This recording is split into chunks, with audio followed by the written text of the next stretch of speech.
Ready to design amazing games and learn Java from scratch? I am finally happy to welcome you to the complete Java Games Development course. And this course is literally limitless source of Java games. And if you're a complete beginner, don't worry. We will start by learning the very basics, as I included separate sections for each of those beginner Java topics. You will develop two basic puzzle games to build confidence in the main Java toolkits for game development. Those sections will assure that you're ready for the more advanced games. You will then develop the Tetris game, where you will learn how to implement way more complex Java logic and the four main stages of the game. Why to learn Java for game development? Well, Java is the second most popular programming language around the world and one of the most popular programming languages for making games. And I'm sure you played Java games at some point of your life. Even in the early 2000s, Java was the first language that enabled us to play games on our phones. So because of the fact that historically Java have so many packages and toolkits that make game development very enjoyable, there is definitely a big value in learning how to develop games specifically with Java. And for that reason, here in that course, you're going to learn plenty of toolkit, strategies and logics in order to develop your own games and become a game development professional using Java. I'm uploading completely free programming courses every week, so make sure you hit the subscribe button to get more coding skills. Now it's time to start with the games, and we're going to start simple. In this section, I'm gonna show you how to create two puzzle games that will give you a brief introduction to the game development packages and will boost your experience so you're prepared for the next more advanced games in this course. And today we're going to make two games in this section. And for those two games, we're going to use two different types of packages, Frame and JFrame. JFrame is more advanced, so we're going to do that in the last videos from that section. And now we're going to start building our first Java game with the Frame toolkit. And so here we're going to start by creating our first project. So I'll click on New Java Project, and the Java project will be called Y game underscore puzzle. Okay, let's set create here, and I will remove the module because we actually don't need them for that course. Let's select delete here, and here in the CRS folder I will create a class, and the class will be called frame underscore puzzle. Okay, and this is public static void main class, so this is a main class that will actually run our game. Let's press finish here, and here's our class, guys. So let's start writing in the class. And actually the first thing that I would like to do here is to write that this class, actually let me get a bit closer, to write that this class extends the frame class, okay, and implements action listener. Okay, so you can see that these classes are underlined in red, so this means that we need to import them in order to use them. And just select here import, and also let's import the action listener. So a very important note here, guys, is that here we're extending the frame class, and this means we're using it here. So the frame class will be the display of the puzzle in front of us, and the action listener will allow us to use our keyboard to perform different commands on our gameplay. Okay, now you can see that the frame puzzle is also underlined in red, and this is because that since the frame puzzle extends the frame class and the action listener, we need to implement all the methods that are necessary for working with those classes. So let's add the unimplemented methods, and you can see that here we automatically added the action performed method, which is part of the action listener. Okay, but this script actually automatically added this method in the main part of the class, but where I will add it, it will be here, just above it. Okay, so before writing into the action performed, which will actually control our keyboard keys, First we'll create buttons, and buttons in Java can be easily created with a button class. So I write button, and then we'll create certain amount of buttons, which are going to be 9 buttons. So I'll create B1, B2, B3, B4, B5, B6, B7, B8, and B9. And this will represent each of our numbers that we'll try to put in order from the puzzle. So here we need to obviously import the button class. Okay, so I imported it right now.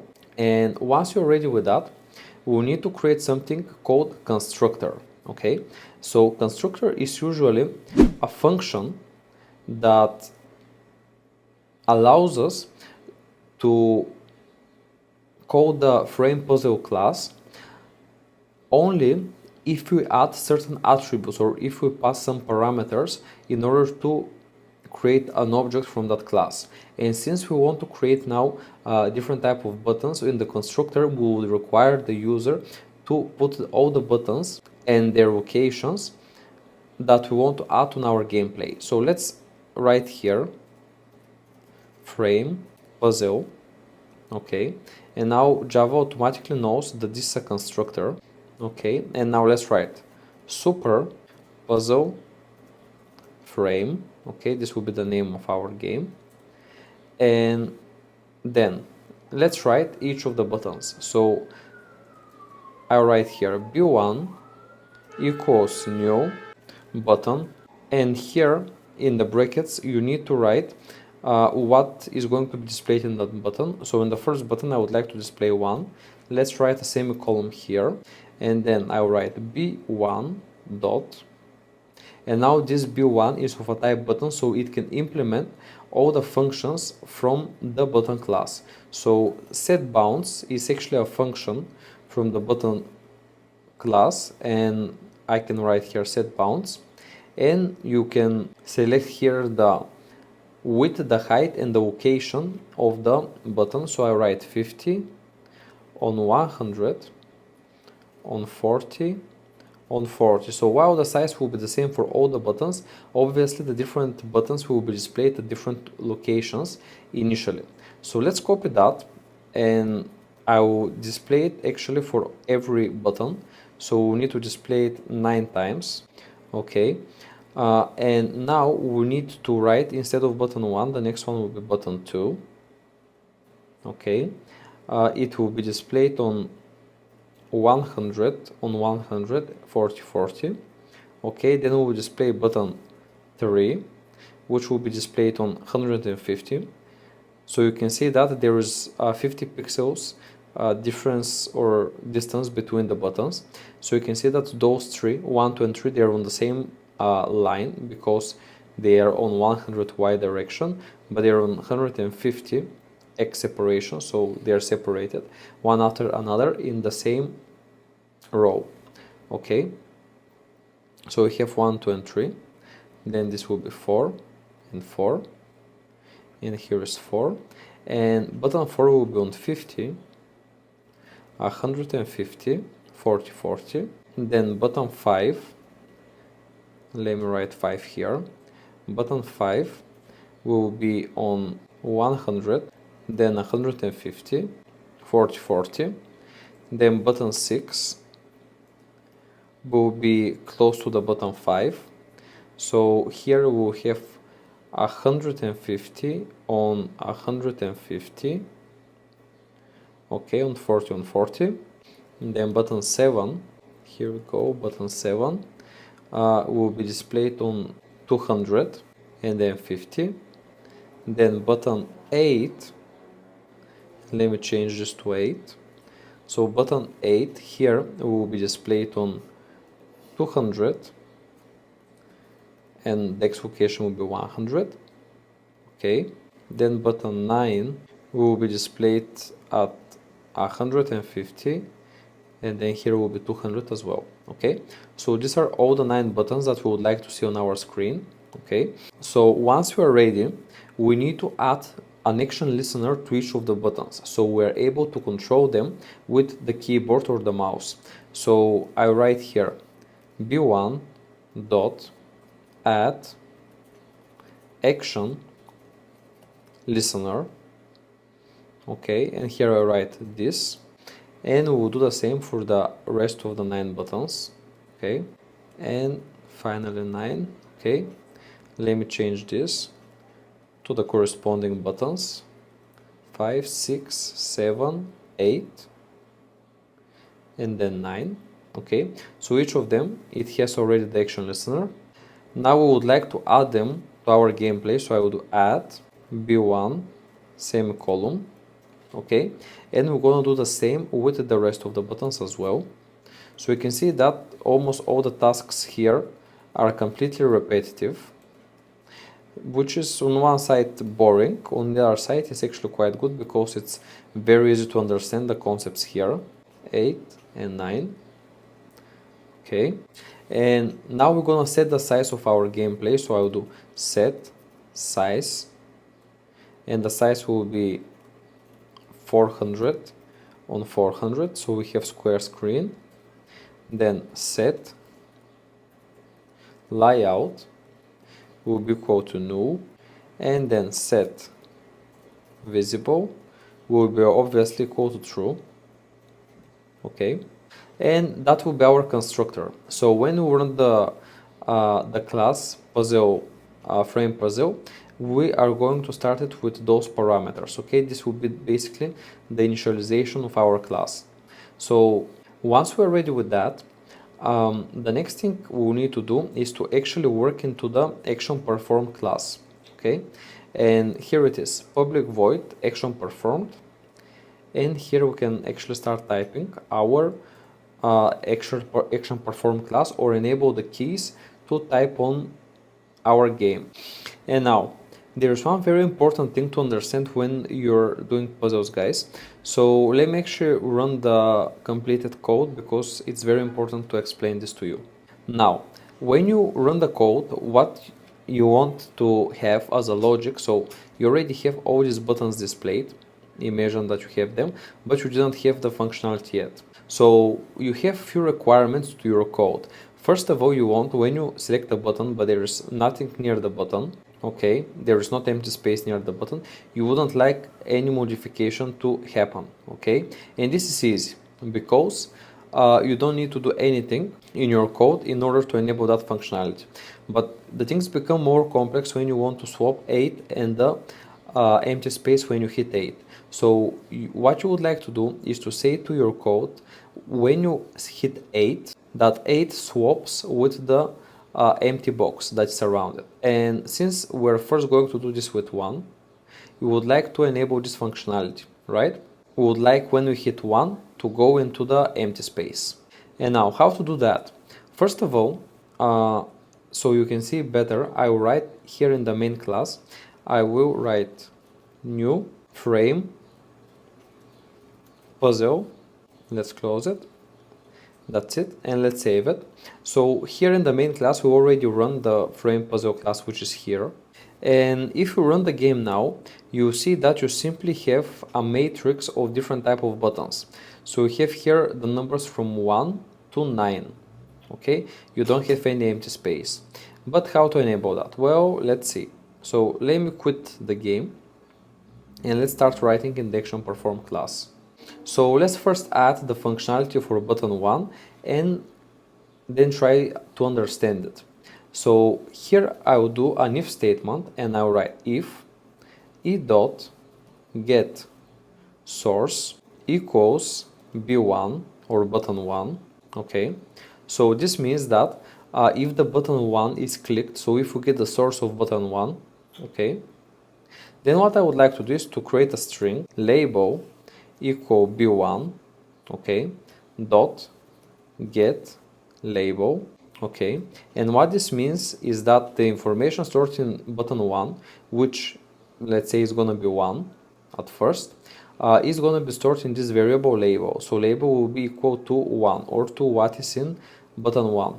Okay, and now what I would like to do is to write if b2, which is the button on the right side of button 1, so if b2 get label dot equals an empty space, which means these two semicolons, they mean empty space. So this means if b2 is empty, then what we would like to do is to swap button 2 and button 1. Because remember, when we hit a button and there is an empty button close to it, we would like to swap them. So since we check this here, I would like to swap button 2 and button 1. And this is very easy to do. I will just write b2 dot set label, and the label here will be label, which is basically what was displayed in button 1. So we will move the information from button 1 to button 2, and on button 1 we will put the information from button 2, which is an empty string. So I will do set label, and then here will be an empty string. Okay, this is how you do it. And now remember that, okay, let's actually run the code. Remember that near button 1 you have not only button 2 but also button 4. So we need to add the same thing for button 4, because there is a very big chance that button 4 is actually also empty. So if button 4 is empty, we would like to swap button 1 with button 4. So I will do the same thing. Actually, let me copy it so you can get a proof that it's exactly the same. So in that case, if button 4 is equal to empty space, then we would like button 4 to be set to the label of button 1. Okay, remember the label is equal to what's written in button 1, and then button 1 would like to be equal to empty space. Okay, now let's move to button 2. Okay, so if you go back to the code, you can see that in near button 2 we have 3 buttons, 1, 5 and 3. Okay, so we need to do this for each and every of them. Okay, so once we get out of the if loop here, we can copy these lines of code and paste them here. So now what we want to say is, if the source is equal to button 2, then we would like to take the string from button 2, and if button 1 dot get label is empty, so if button 1 is empty, then we would like to swap the button 1 and button 2. Okay, on the other side, if button 3 is empty, then we would like to swap button 3 and button 1. And here I will write one more if statement, and this will be for button 5, which is under button 2. Okay, here is b2. So this means if we have b5 with empty label, then b5 will be equal to what was displayed in button 2, and button 2 will be completely empty. Okay, so this is how you start doing that, guys. We will continue actually in the next lecture, in the next video, because this one is already getting too long and I don't want to overwhelm you. That's it. Thank you very much for watching, and we will continue in our next video. For the complete 10-hour Java game development course, please check in the description. Hello everyone. Today is a continuation of our puzzle game using the frame package. So as you remember, last time we reached a stage where we developed the code for button 2, and now we have 7 more buttons to go. So let's move now to button 3 and let's create the functionality there. So since button 3 is close to button 2 and button 6, we will do the following. So let me copy all the information for button 2. Let's get below, and here I write button 3. We get the source from button 3, and the label is equal to the label of button 3. So we'll write b3 get label, and here is gonna be b3. Actually here is gonna be equal to b2, because here we select the button that is close to button 3. So we're gonna get the label, and then here I will put b3. Okay, so we can swap them. Then here is gonna be b6, and here is b6, and here is b3. Okay, that's it. So this is for button 3, and now let's add the same thing but for button 4. So I just copy and paste. This is button 4, label of button 4, we get it. And now, near button 4, if we think about it, is button 1 and button 5. So if we get button 1, we would like to do this to swap it with button 4. Then if we get button 5, we would also like to swap it with button 4. And actually, I was wrong, there's one more button, this is button 7, which is just below button 4. So we would like to definitely swap button 4 with button 7 if button 7 is the one with empty space. Okay, let's move now to button 5, and actually button 5 is close to the most amount of buttons. It is close to actually 4 buttons.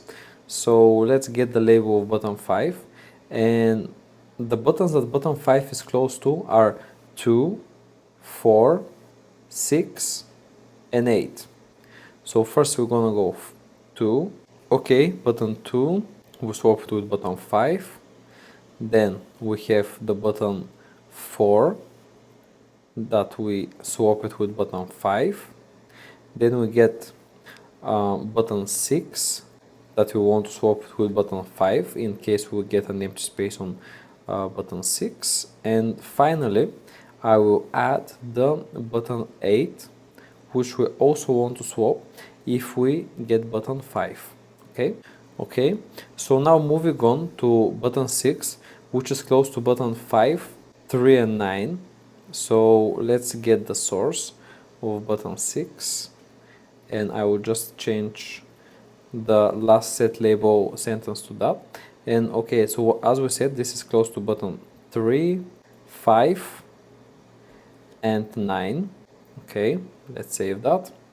Then we'll move on to button 7, which is actually close only to 2 buttons, which are the button 4 and button 8. So let me write here 7, 7, and this is 4, 4, 7, and 8, 8, and 7. Okay, then the next one will be button 8.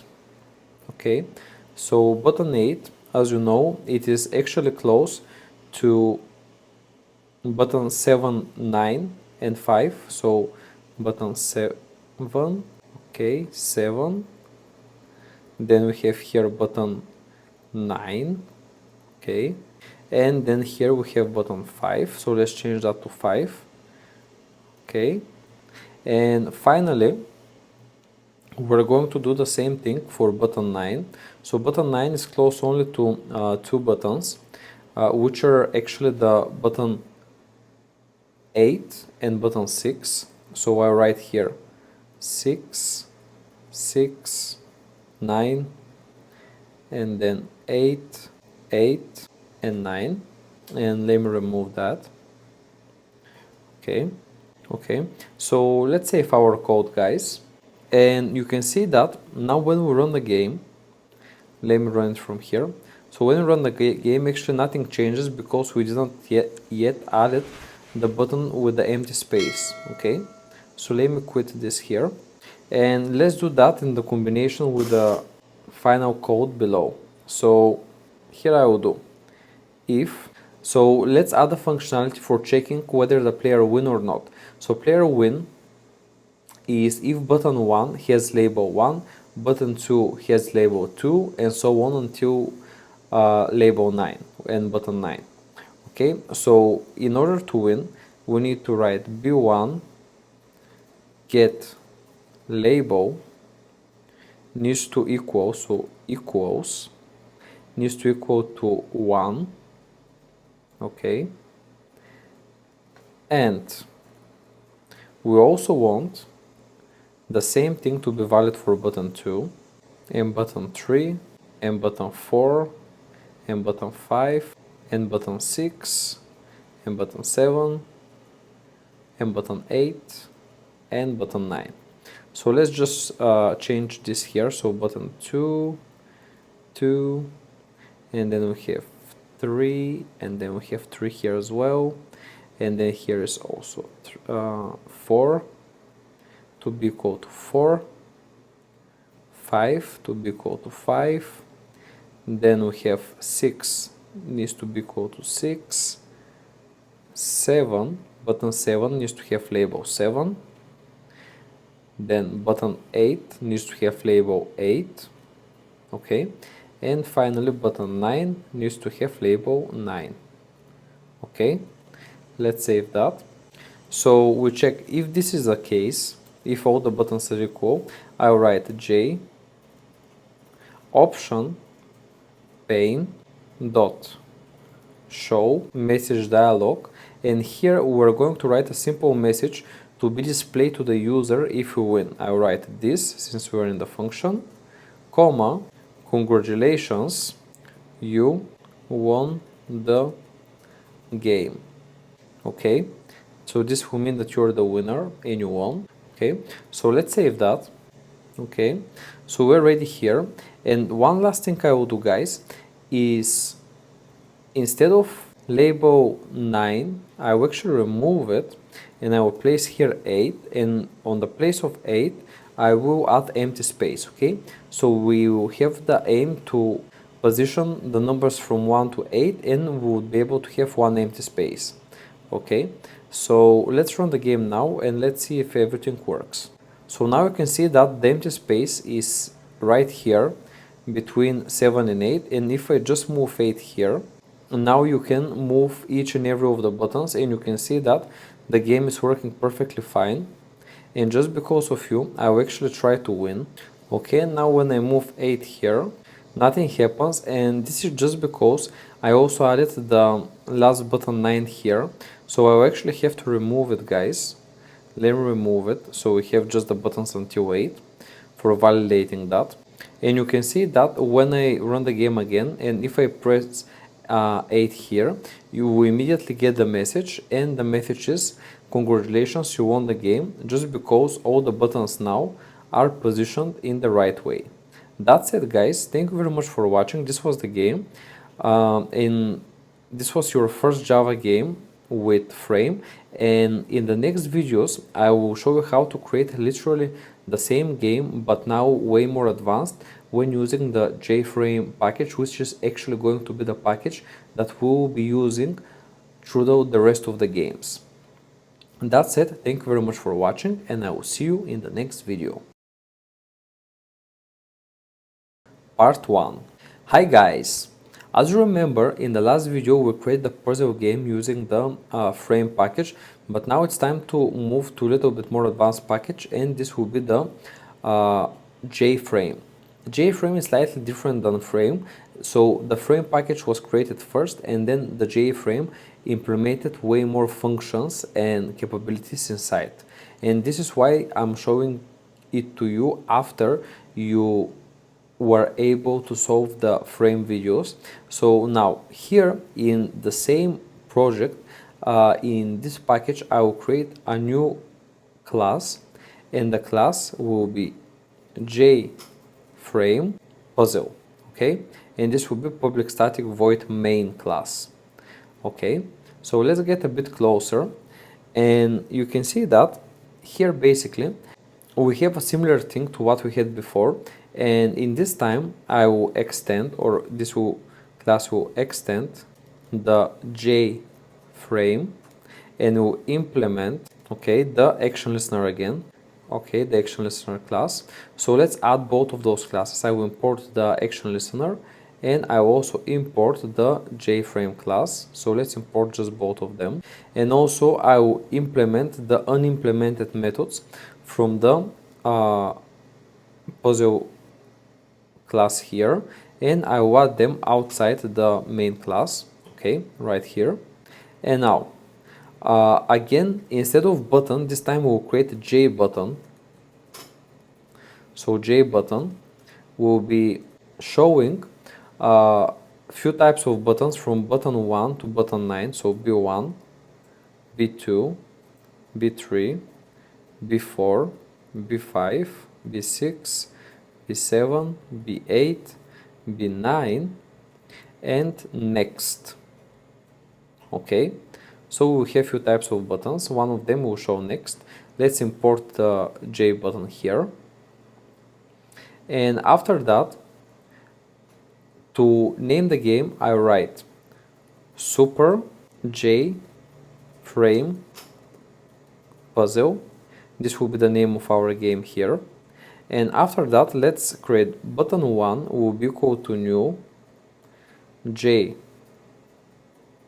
button and then 1, and then B2 will be equal to new J button 2.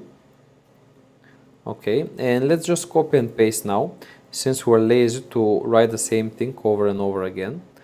So let's copy and paste this to the next lines.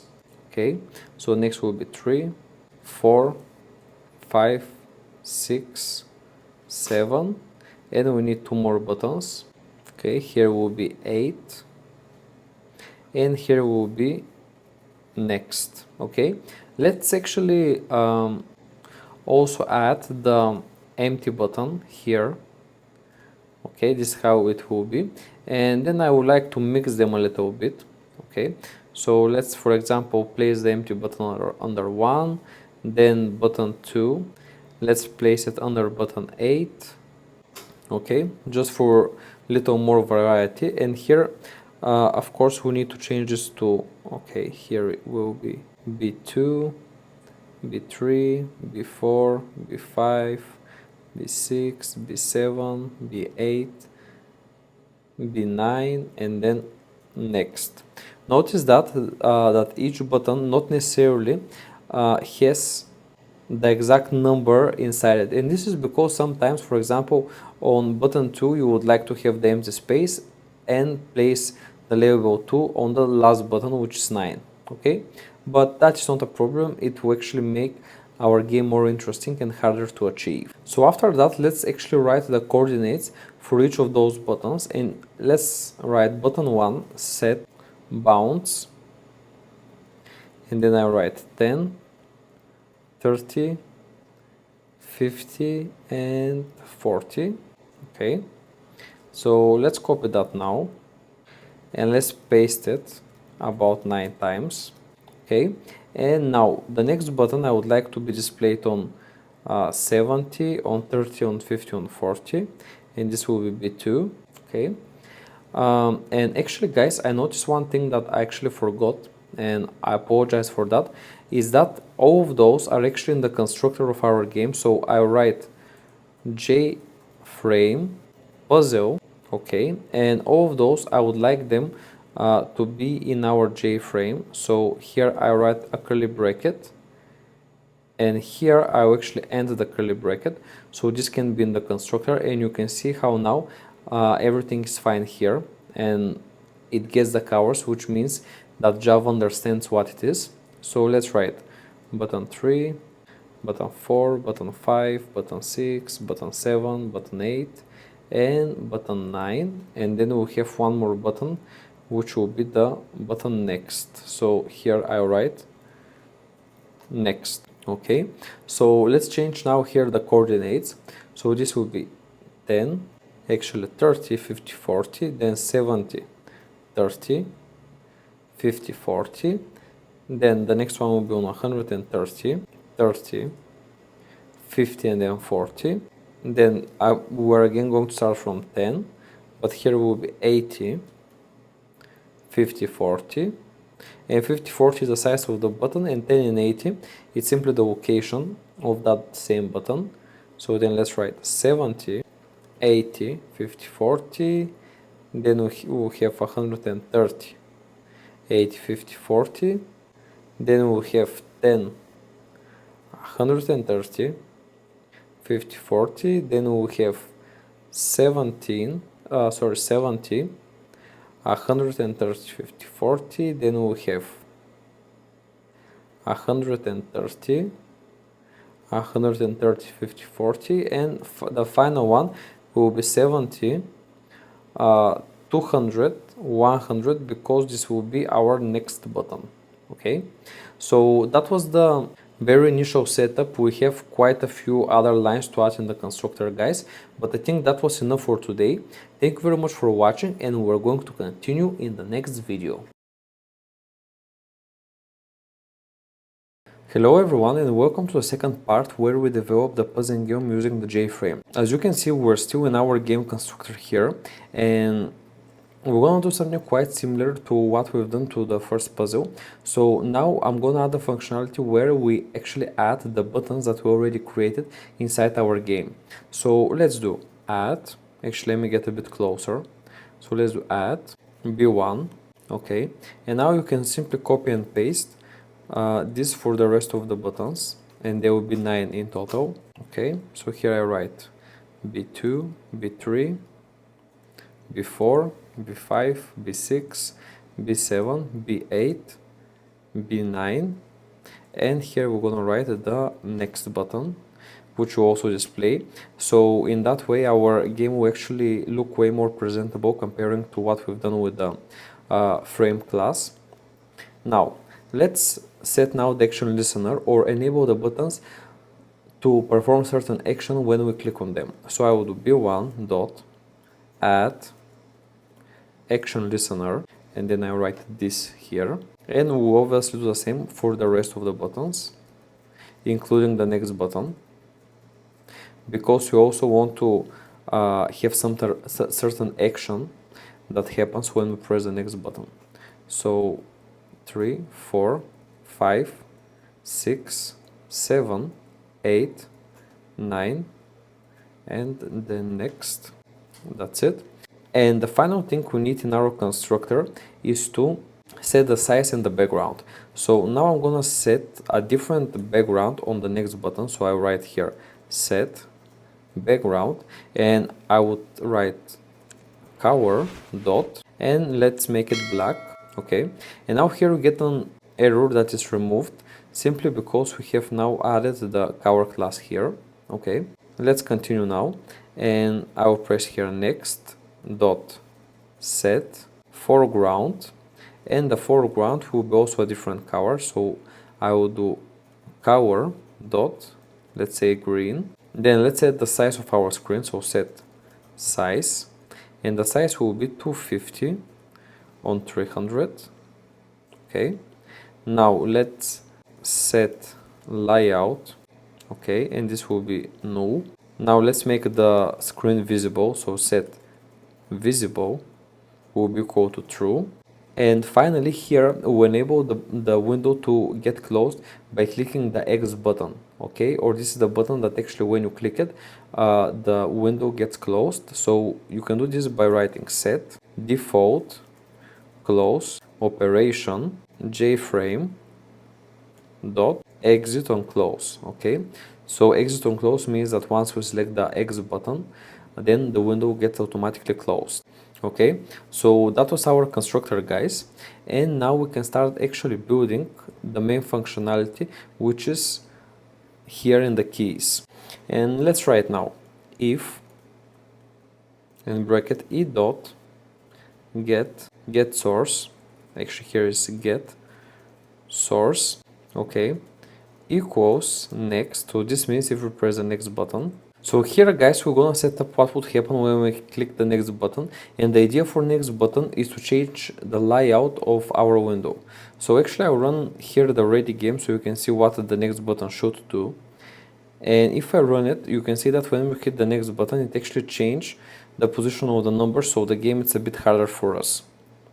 Okay, and this is what we would like to do. So to do that, let's create a string, okay, s, and this will be equal to b4 dot get label, and then a semicolon. And here you get this over cross, guys, simply because it is depreciated from the Java packages, but this doesn't mean that you cannot use it, you can still use it. And so if you ever get this, guys, you can simply hover over it and you can see that it's replaced by get text. So let's use that one instead.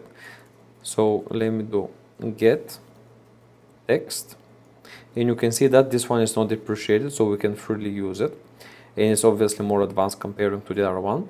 So now since we have that, let's do now before dot set text, and here inside we write b9 dot get text, then b9 dot set text, and here I write s, which is our string. Okay, so what we currently did is that we just replaced button 4 and button 9, so we are mixing them up a bit.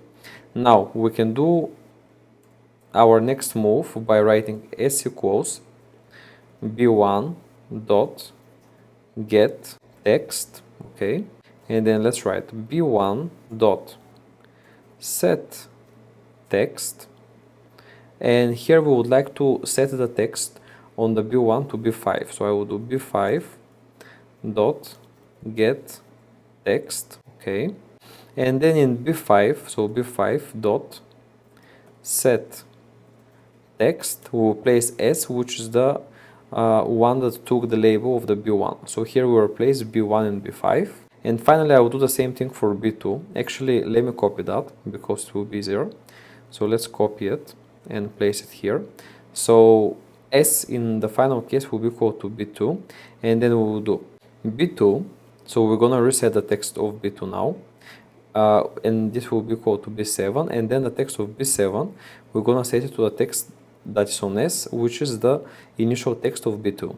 Okay, and this is how you basically reset the buttons. So let's save that, and I want to actually try that. So this means that in the main class we need to run the puzzle game. So I write new JFrame underscore puzzle. Okay, and this is how you do it. So this is how you run the class in our main class, and let's run it now and see if the next button is going to be working properly. So you can see that, guys, here we have the next button, and you can see how you can actually move things on screen and change their position. This is exactly what we did, and this is how we enable the next button to run. But one thing that I noticed here is that here the button is not displayed, and this is a bit concerning. So let's go here in the code, let's go a little bit up and see if there are any errors. So I can actually see that button 9, which is exactly the one that we don't see, is having too high x coordinate. So let's update that and let's save it, and let's try to run again once again. And you can see that now the other button is also displayed, and you can see everything is working now. So the next button is working properly, and the next thing we will have to do is to simply add the main logic in exchanging the buttons. When a button is pressed, we would like to take the place of the empty space. So let's add this functionality now as well, and this is done with if statement. So let's do it for button 1 first. Let's write if e dot get source equals to b1. Okay, so this means if we press button 1, then we have string s equals b1 dot get text, and then since we have the string, we can do an if statement checking whether we have an empty space near the button 1. So I will do if b2 dot get text dot equals to empty space. Okay, so if button 2 is equal to empty space, then I would write b2 dot set text, and would like b2 to get the text of b1, which is stored in s. So here I will leave s, so b2 will get s. Let's write the same column, and also the other thing I would like to do is b1 dot set label, or actually set text here, to be equal to empty space. Okay, so I would like b1 to take the empty space. Okay, so if the empty space was in b2, now b1 will take it. That's it. Let's close a curly bracket, and let's write here else if. Okay, else if, or if you have another button, so else if before dot get text equals, so equals to an empty space. Okay, then if this is true, what we would like to do is to change button 1 and button 4. So what I will do here is I will write before dot set text, and then we will set the previous value of button 1, and then b1 dot set text. Okay, and the text here will be again empty space. Okay, and that's it. Now we can close the curly bracket, and then we're gonna exit our if loop. Okay, so we need to do this for every of our 9 buttons, and the easiest way obviously is if we copy it.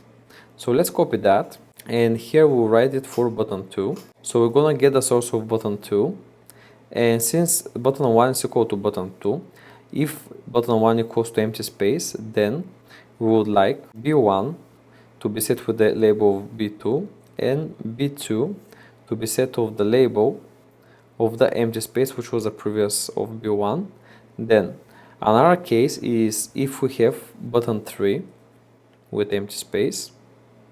Okay, then the button 3 we would like to take the S value, and then button 2 the empty space. And here the interesting thing, guys, is that we have another else if statement here, because near button 2 are button 1, button 3, but also button 5. So I will need to write a line for button 5 as well. So let's write B5, B5, and then B2 here. Okay, so let's copy that, and let's do a similar thing for button 3.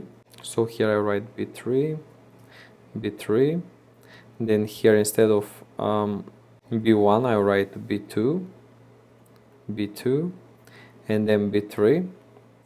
And in the else if, just because under 3 is a number 6, I write B6, B6, and B3. And I will delete the last else if statement. But actually here we have one more button, or we don't. So that's it here, guys. Let's create the next one. So the next one will be for button 4, and button 4 has 3 buttons around it, which are 1, 5, and 7. So if we get the source of button 4, then we would like to write. So here we have button 1, and here button 4, and then we will have here button 5, 5, and 4, and finally we will have 7, 7, and 4. Okay, the next one will be button 5. Okay, so button 5 actually has 4 buttons around it, so we need to add one more else if statement here, and I will write else if. So here is button 2, 2, and then 5, and then we have 4, 4, and 5, then 6, 6, and 5, and finally we have 8, 8, and then 5 again. And that's it. This is all we need to write about button 5. So button 5 interacts with 2, 4, 6, and 8, as you can see. Okay, now let's write the functionality for button 7, and here I write 7, 7, and then button 7 interacts only with buttons 4 and 8. So here I write 4, 4, and then 8 and 8. Okay, and here is button 7 and 7, and I will remove the last line. Then let's add the same thing but for button 8. So button 8 interacts with button 7, 9, and 5.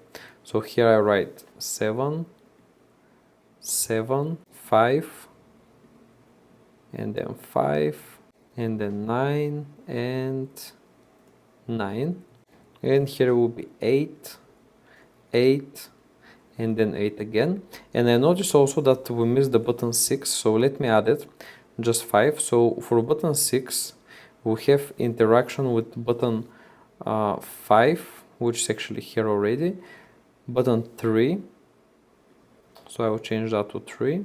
Okay, then we have interaction with button 5, and we'll also have interaction with button 9, because 9 is just below the button button 6, sorry. Okay, and finally let's do button 9.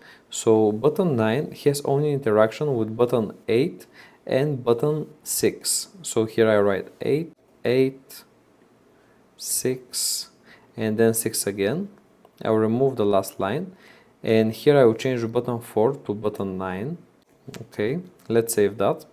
Okay, let's run the game now and see what happens. So run as Java application, and you can see that you can already change all the buttons, guys. that are close to the empty space. It's working completely fine. So the last thing that we will need to do is to add the winning functionality, or what would be displayed to the user if he wins the game. So let's exit this loop here, and just inside the action performed, let's add now here the winning functionality. So I write if b1.get text dot equals to 1. Okay, let's copy that. Actually, let's first write the and sign, and then let's copy them all together. Okay, Control C. Okay, so let's create a slot for every button.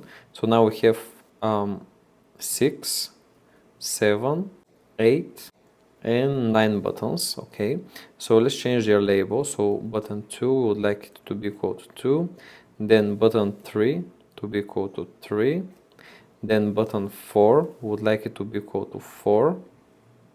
Here we go. Then button 5 to be equal to 5, then button 6 to be equal to 6, then button 7 to be equal to 7. You can see how many repetitions there are here, but this is normal when making games. So here we have button 8 and 8, and then we have button 9, which is actually expected to be an empty space, and 9 here. Let's remove the and sign, and if all of those conditions are completed, we would like to display the win message. And this is very simple. We can just do an option window here. So I will do J option pane dot show message dialog, and the message dialog will be extracted from jpanel underscore puzzle, which is our current class dot this. So we're gonna display it on that window. Actually, here is JFrame. Okay, now it's recognized, and then the message would be you won the game. Okay, this is how you actually win the game. So let's save that, guys. Okay, and for simplicity, let's actually add this in the if statement of button 9. So once button 9 is equal to the empty space, we can actually check that. And I will swap the curly brackets here. So let's save the code now, guys, and let's run it. And you can see that once we put all the buttons on place, you get you won the game message, which we actually ask the code to perform and to display to us. So this is the game, guys. You can obviously mix here the numbers, and you can play it and have fun. And this is the more advanced way using the JFrame package. So that's it. Thank you very much for watching that video, and I think now you are completely ready for starting with the more advanced games. Thanks for watching. Hi guys, and welcome back to the course. Today I'm gonna teach you how to create one of the most amazing and incredible games that you were playing when you were kids. I'm sure about that, and this is a Tetris game. We're going to do a simplified version to match your current skills for Java, and let me show you how it works. So if I go to the game and run it as a Java application, you'll see that we have these objects that are falling from the ground, and you can rotate them by pressing the up button, and you can put them down quite fast by pressing the space button. Okay, you can see that you have different shapes, and the different shapes are actually making different type of lines. So this is the aim of this course, guys. I will show you how to create this game where you can move the different type of figures. Okay, so I hope you enjoy it, and let's get started with the game project. So here I will create a new project, so new Java project, and I will write y game Tetris, unclick the module creation, press finish here, and you can see that your game is now created, the Tetris game. So let's now create a new package called com. So I will create new package com. Okay, and inside this package I will create 3 classes. The first class will be called board. Okay, then we will create another class which will be called Tetris. Okay, and this is going to be your main class, so I'll select the public static void main function here. And after that, finally, I will create another one which will basically control the shape of your different objects. So I will write here shape. Okay, let's hit enter. And this is your class, guys. You actually don't need to import any images or music files, because here I will teach you how to draw each and every object by yourself. That's it. Thank you very much for watching that video, and in the next video I will start updating the classes that we just created. Thanks for watching. Hi guys, welcome back to the Tetris game. The first thing that we will do here is to create the main class, which is stored here in the Tetris class that we just created. And the main job of this class is to run your whole game. So here we're going to import the rest of the classes that we're using, and basically the main class will run the board class in which we will have the main game functionality. So just above the main class here, we're going to extend our Tetris class with the JFrame, and JFrame basically is the class that will show our frame or our game window. So let's write here JFrame. Okay, and you just need to import JFrame in order to activate it. So let's import JFrame here, and now we can start setting up our window. Let's create a private variable that will be of a type JLabel, private JLabel, and let's call the variable status bar. Okay, let's also import the JLabel. Okay, and then let's create the constructor here. So I will write public Tetris. Okay, so when we run this class, we will automatically activate the init user interface class, which we will create later on. And if you don't know until now, the function that has the same name of our class means that every time we run this class, it will initialize our function from, or our object from, this function here.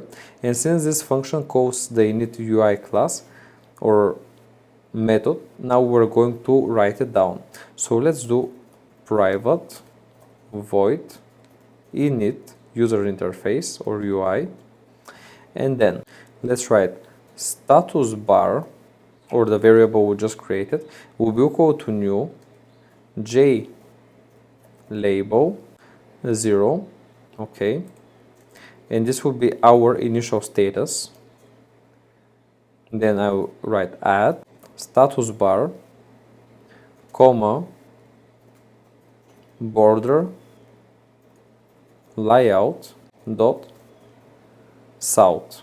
Okay, so this is where we're gonna position our status bar, and then let's write var board equals new board, and then this, because we use a current class.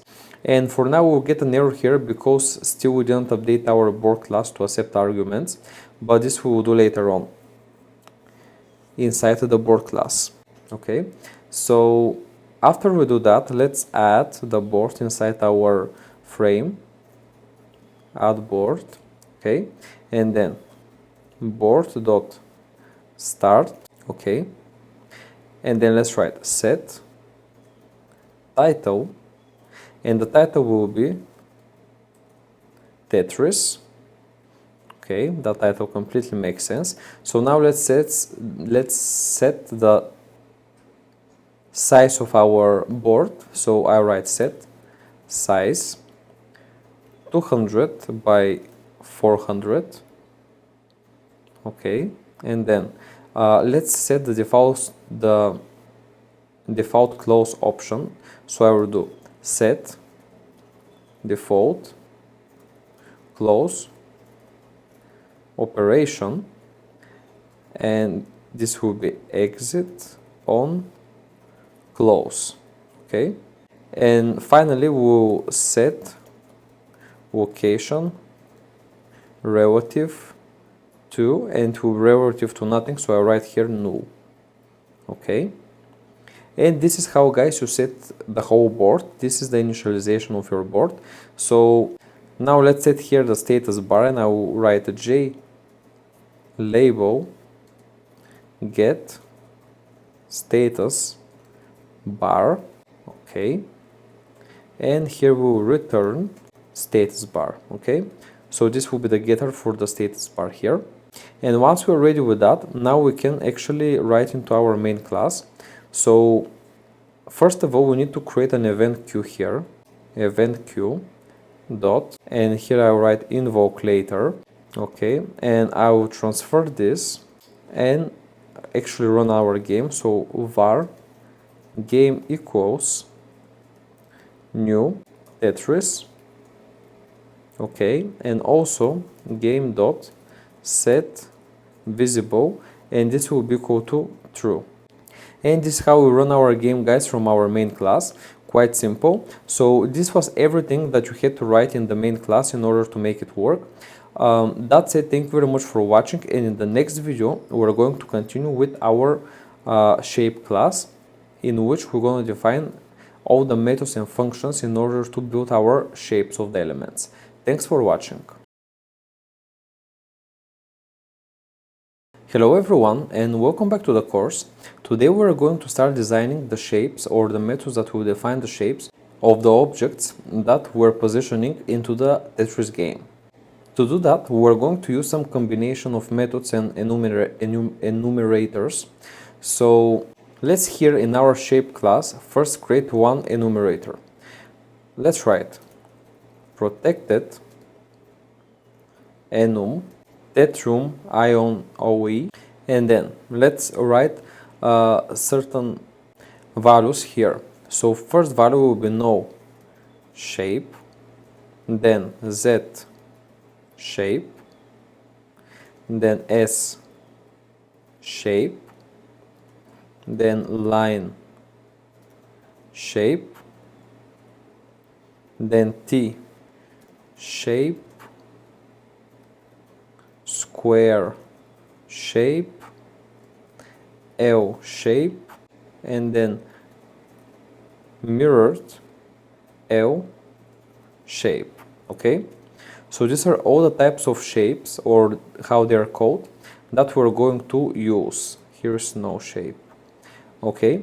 So here this enumerator we're going to use later on in order to build our shapes, okay. Now let's write private, actually let's call it tet for simplicity. So private tet piece shape, okay, and here we create one type of this enumerator that we just created.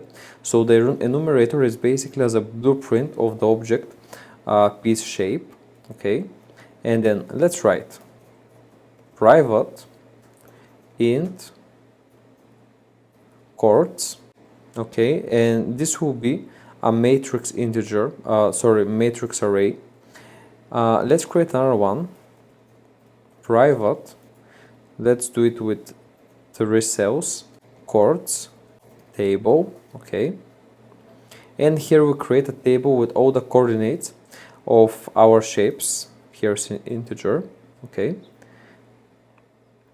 and we're ready with that. Now the next thing we need to do in this class is to create the constructor of it. So you will create constructor by creating a method with the same name. So I will do public shape, and then init shape, okay, and after that I will do private void init shape, okay.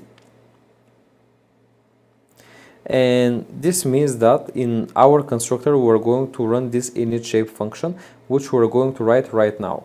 And the first thing I will do when I initialize a shape, it would be to write its coordinates. So the initial coordinates, chords, will be equal to new int 4/2, okay. And now we're going to create the coordinates table. So I will do chords table, which will be equal to new integer, and then let's create the 3 cells, okay. And here we'll write actually all the coordinates of each and every possible position for our shapes. And of course, instead of writing it, I will just copy and paste it. Here we go. So you can actually copy and paste it from the source code, because there's no point to write the same thing over and over again. But these are basically the possible positions of our shapes. Okay. So after we create the table, let's do set shape, and the first shape that we're gonna set, it will be no shape. So I will do that dot no shape. Okay. And obviously we don't have yet the set shape method, so I will create one just under it. So you can see now we have the method below, and yes, it will take the no shape variable. So no, or actually it will take a shape variable. Okay, so here we're going to do the set shape, and we're going to set it for each type of shape that is in our enumerator. Okay, and for each shape, obviously we would like to rotate it, so we have 4 possible positions, right? Left orientation, right orientation, up orientation, and down orientation. So I will do here for int I equals 0, I smaller than 4, and then I plus plus. So this means that the values of I for the for loop will be from 1 to 4. And then I will do it nested, so I will do again for int j equals 0, j smaller than 2, and then j plus plus, or actually here let's do plus plus j, so we increment it first. And then I will do chords I and j, okay, will be equal to chords table, and then here I will do shape, or the variable that we passed, ordinal, and then I'll write this for I and for j. Okay, so after we do that, let's create the functions that will actually return the x and the y coordinates of our shapes. So I will do public void set x, and let's write here int index comma int x. Okay, so this is what we're going to pass to our function, and then let's write chords index and then 0 equals to x. Okay, let me make a space here. Okay, and actually these functions had to be of course outside of the set shape function. So actually let's make it outside, out of this curly bracket here. So if I do it like this, you can see that the function is completely accepted. And let's do now the set y function. So let's do private void set y, and then let's write here int index and int y. This is what we're going to pass, the index and the y position. And here I write chords index and then 1, that will be equal to y. Okay, then let's create another method called public integer x, and this method will actually take as an input the index value of our shape, and here I will return chords of index and then 0. Okay, here I did a spelling mistake, so it's index 0. Okay, and the same we'll do for y, so I'll actually copy and paste it. So here we'll have y, it will take index, but here we'll return 1, that's it. And let's create one final method, so this will be public tet get shape. Okay, so obviously in the tet enumerator are stored all the shapes, so here we'll get the shape we need, and we don't need to pass any parameters here, but we'll return piece shape. Okay, and that's it. So in the next function, because here we set it up all the setters that we need, so the next thing I would like to do is to make the appearance of the shape to be completely random, and we'll do this with the random library. So I'll write public void set random shape. Okay, and here I'll write var r equals new random. Okay, that's it. And the random, of course, we'll need to import it because it's a predefined class, and we would like to take this random shape of one of our 7 shapes that we already have. Okay, so to do that, we can simply create an integer x, and next will be equal to mat.abs,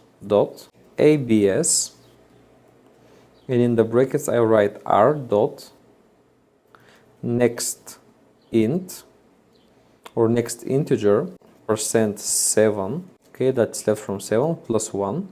Okay, and now we use this x number, which has the random shape that we want to choose, to be set it as the new shape. So you see how this is done. Let's do that values equals to that.values. Okay, and then we'll do set shape, which is the function that we already defined. And here you see that the set shape will actually get the values, and it will get one of these values, which is the x value. Okay, which is the random number of these values that we selected. So what we are basically doing is we're creating the values variable that's a type that, which has all our type of shapes, and then we choose a random from it because x is a random number, if you remember, from the random class here. Okay, so let's save that, guys. And this is everything that I wanted to show you today. We wrote quite a lot of code for the shape class, and in the next video we're going to continue with that class and finish it. But for today, I think that was enough. Thank you very much for watching, and I will see you in the next video. Hi guys, and welcome back to the course. Today is the second part of designing the shape of each components that are going to be displayed in the Tetris game. So let's get started, and now we reach the stage where we want to find the minimum x and the y location of our shape. So let's do that. I will do public integer min x. Okay, so here we'll look for the minimum x value, and this will be equal to m chords 0 and then 0, and then let's write for int I equals to 0, semicolon I smaller than 4, semicolon I plus plus, and then let's write m will be equal to mat dot min. So here we're going to get the minimum value from m and chords I and 0. Okay, let's put here a semicolon, and then we will return m. Okay, and let's do the similar thing for the y coordinate of our shape. So let's do public int min y, and then I'll create an integer called m equals chords 0 and 1, and this is because here we're dealing with the y coordinate. So let's do for integer I equals 0, I smaller than 4, I plus plus, and then we'll create an m. Actually, the m that we already created will be equal to mat dot min, so it will be equal to the minimum value of m and chords I and 1. Okay. Also here is a semicolon instead of column, and you can see that this loop is now validated, and the only thing we will need to do is to return m. Okay, that's it. So once you're ready with that, now it's time to create the rotate left and the rotate right functions, which will help us to basically rotate the elements on our screen. Okay, so let's do public shape rotate left. Okay, and then if piece shape equals that dot squared shape, then we don't want to rotate anything, so I will do return this. Okay, so we're not going to perform any rotation here. However, if we have any other shape, we will do var result equals new shape. Okay, and I will do result dot piece shape equals piece shape. Okay, let's actually put brackets here so this is recognized. And we're doing the result here because what we would like to do is to actually create a for loop which accounts for absolutely every shape. Okay, so now the next thing I will do is a for loop, and here I write int I, and again I will be equal to 0 initially, then we'll loop until I is smaller than 4 and plus plus I. Okay, and I'll write here result dot set x will be equal to I and to y I, and then result dot set y will be equal to I and to minus x I. Okay, let's write the semicolon here. And this is how we set the rotation. So once this function is called, we'll reset the coordinates, the x and the y of the current shape, and we're going to write minus x and y here, so it actually rotates on the left side. Okay, and then the final thing we need to do is to return result. Okay, and the result is actually our current shape. Now let's create the same but for return right. Okay, so I will simply copy this function here and paste it below, and because this will be pretty similar, so here we can write right. Okay, and here again I'm gonna write this line because if our shape is square, we don't want any rotation, neither left nor right. Then here we'll create a new shape. This will be absolutely the same. The only difference here will be in the x and the y coordinate change. So here will be minus y, and we'll keep x, and then we'll return the result. So that was everything that you need to include, guys, in the shape class.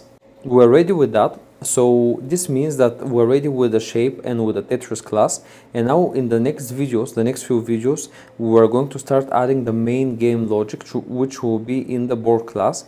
As you can see, it is completely empty right now, but we're going to type quite a lot of code there in order to enable the game to be displayed on our screen. That's it. Thank you very much for watching that video, and I will see you in the next one.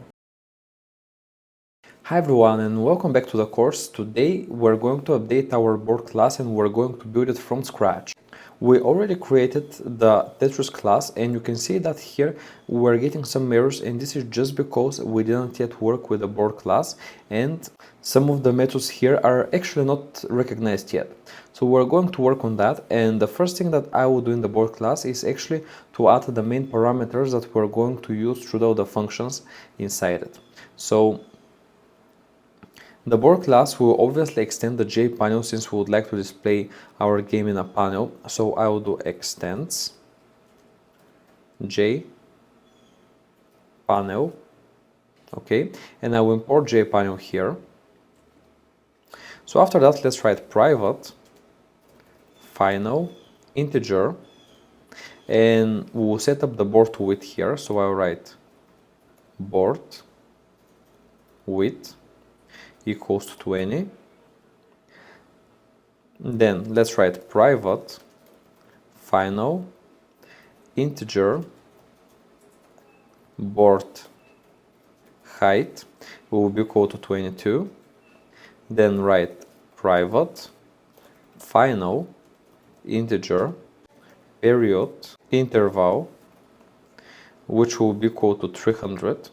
Okay, and these are going to be actually the parameters that are going to set up the board size and also the period between the appearance of the different shapes. So let's now create a timer so we can actually control the timing in our game. So I write private timer, okay, and let's import the timer class here. Then let's create another variable which will be private boolean, so it will have values only of true or false, and this will determine whether the shape has fallen until the end or no. So is falling finished equals to false, and then let's write private boolean, and this will check if the game is paused, because we are going to also add a pause functionality, which is actually quite useful. Paused equals to false initially. Then let's write private integer num lines removed, and this will be the initial number of the lines that have been removed from our screen. Then let's write private integer current x, this will be equal to 0, and private integer current y will also be initially equal to 0. Then let's add the status bar, so I write private JLabel status bar, okay, and let's actually import the JLabel as well. Then private that, and here let's write board, and here you can actually import the Tetris enumerator from the shape, so let's do that. Okay, and you can see that now it is completely recognized. And then we're going to create the constructors in this class, so I write public board Tetris.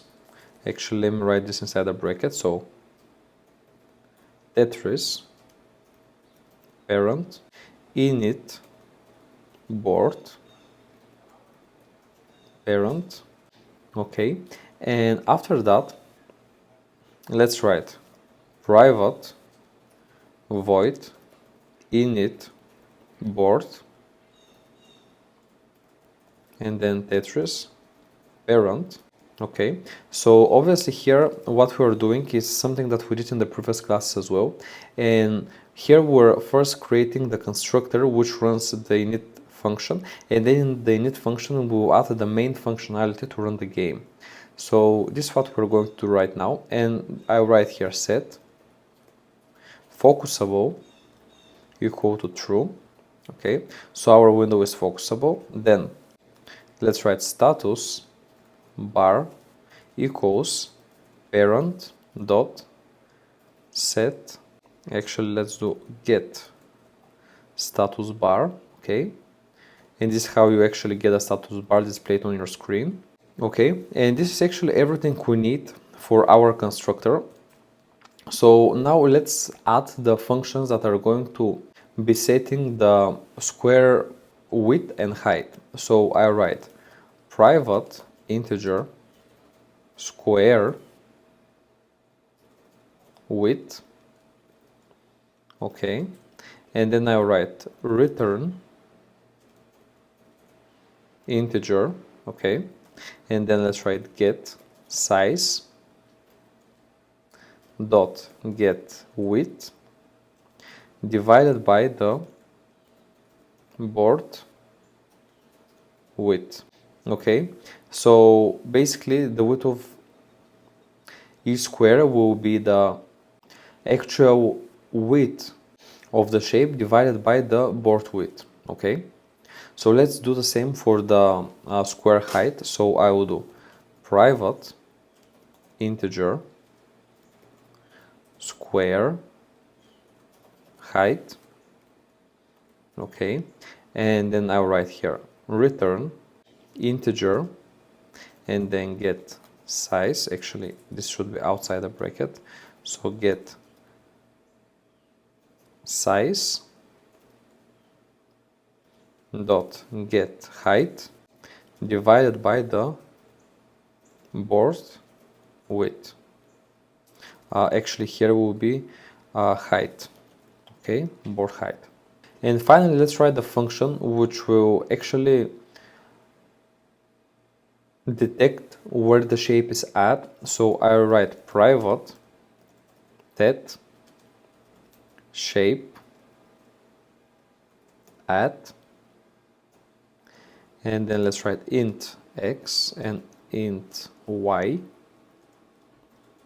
Okay, and then let's write return board, and here I write y multiplied by board width plus x, and let's write a semicolon here, and that's all. So this is how we detect the position of the current shape. So let's save that, guys, and this is everything you need to write for this video. We wrote about as you can see 50 lines of code. So that's it. Thank you very much for watching, and in the next video we're going to create the start and the pause functions that we will use in our game. That's it. Thank you very much for watching, and I will see you in the next video. Hello everyone, and welcome back to the Java game development course. And today we're going to create the start and the pause functions for our Tetris game. So let's get started. The first function I will create is the start function, so I will do void start. Okay, and then let's create a parameter called current piece, and this will be equal to new shape. Okay, and the thing is that here the current piece is not recognized, so let's go up and let's see if I did any mistake here. So yeah, I actually forgot to add it here, and I will do it right now. So let's do private shape and then current piece. Okay, now we have it here. So when you go down, you can see that this arrow completely disappears. Okay, so once you find value for the current piece, which is equal to any type of shape, then let's do board equals to new tet, and you know the Tetris enumerator basically holds all the values of the different type of shapes. So here I write board width multiplied by the board height, and since both of them are predefined parameters, now you can see that there are no errors here. Then we will do clear board, so we're gonna run the clear board function, which is not defined yet, so for that reason we're getting this error, and I will run the new piece function. Okay, so what this means is that once the shape reaches the end of the board, then we would like to clear the board. Okay, and then we would like to add a new piece, but later we're going to define how these functions are actually going to work. So this is our start function, and let's now create our pause function, which will actually pause the game. So let's do private void pause. Okay, and then here we're going to change the value of the isPost parameter. So I will do isPost, which is initially equal to true, but since this function is run, we would like to make it equal to false, and this is happening simply with a neglection, which is the exclamation mark sign. Okay, so once we do that, we change the value of the post parameter. So if it was true, now it's going to be false after we assess the function. And let's write if is post, which means that if is post equals to true, then we would like to update the status bar. So I will do status bar dot set text, and the text here will be game post. Okay, so the user knows that the game actually stopped. And then if the is post is equal to false, so let's write else, then let's write status bar dot set text, and here we would like to display the number of lines. So I will do string dot value of, and here I'm gonna write the value of the number of lines, so num lines removed. Okay, and this is a parameter that we already found, and it is located right here. Okay, and we would expect that this parameter would actually update once we remove certain lines. Let's write now here repaint, okay, and that's it. This is our post method here. So you can see that there are many methods actually that are having warnings, and this is just because we didn't use them yet, but soon we will, and you will see that those warnings and errors will completely disappear. But that was everything that I want to show you today, guys. Bear with me in the next video, because there we will start drawing our elements on the screen. That's it. Thank you very much for watching, and I will see you in the next one. Hi guys, and welcome back to the course. Today I'm gonna show you how you can draw the shapes that you already create in your shape class, how you can actually draw them on your screen. And to do that, we're going to use a function called paint component, which we actually were using and are going to use in the rest of our games. So this is a predefined function, so we need to override it. So let's write override, okay, public void paint component. Okay, and inside I'm going to implement the graphics class, which is basically the predefined class that is responsible for drawing things on our screen. So I write graphics G, okay, and let's open the function here. So the first thing we need to do is to import the graphics class, and then let's write super dot paint component G, okay, and G is the object created from the graphics class, and then I will do drawing, and here let's write the G inside. So this is your paint component class, okay, and now we need to do this do drawing class, which will actually have all the details for drawing our elements. Let's write private void do drawing, and then let's write here graphics G, so it implements the same graphics class. And now the very first thing that we need to do is to create a var size equals to get size, okay.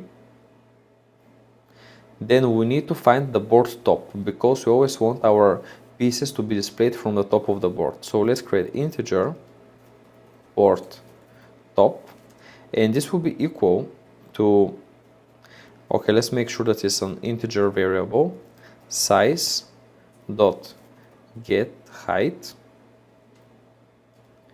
minus, and the size is the size of the board, okay, so minus board underscore height multiplied by square height, okay. So we multiply the board height by this function that we use here, the square height, okay.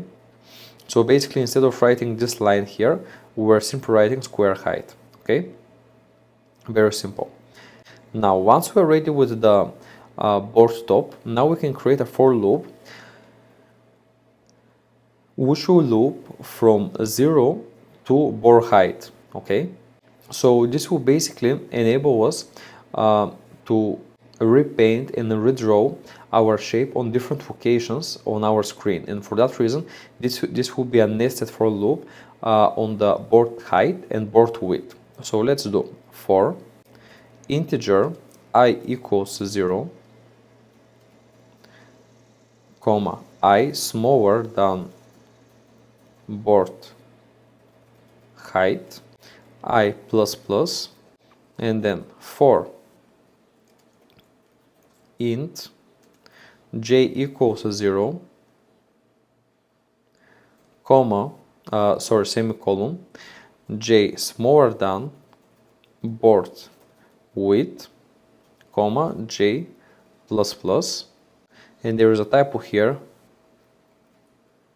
it's width.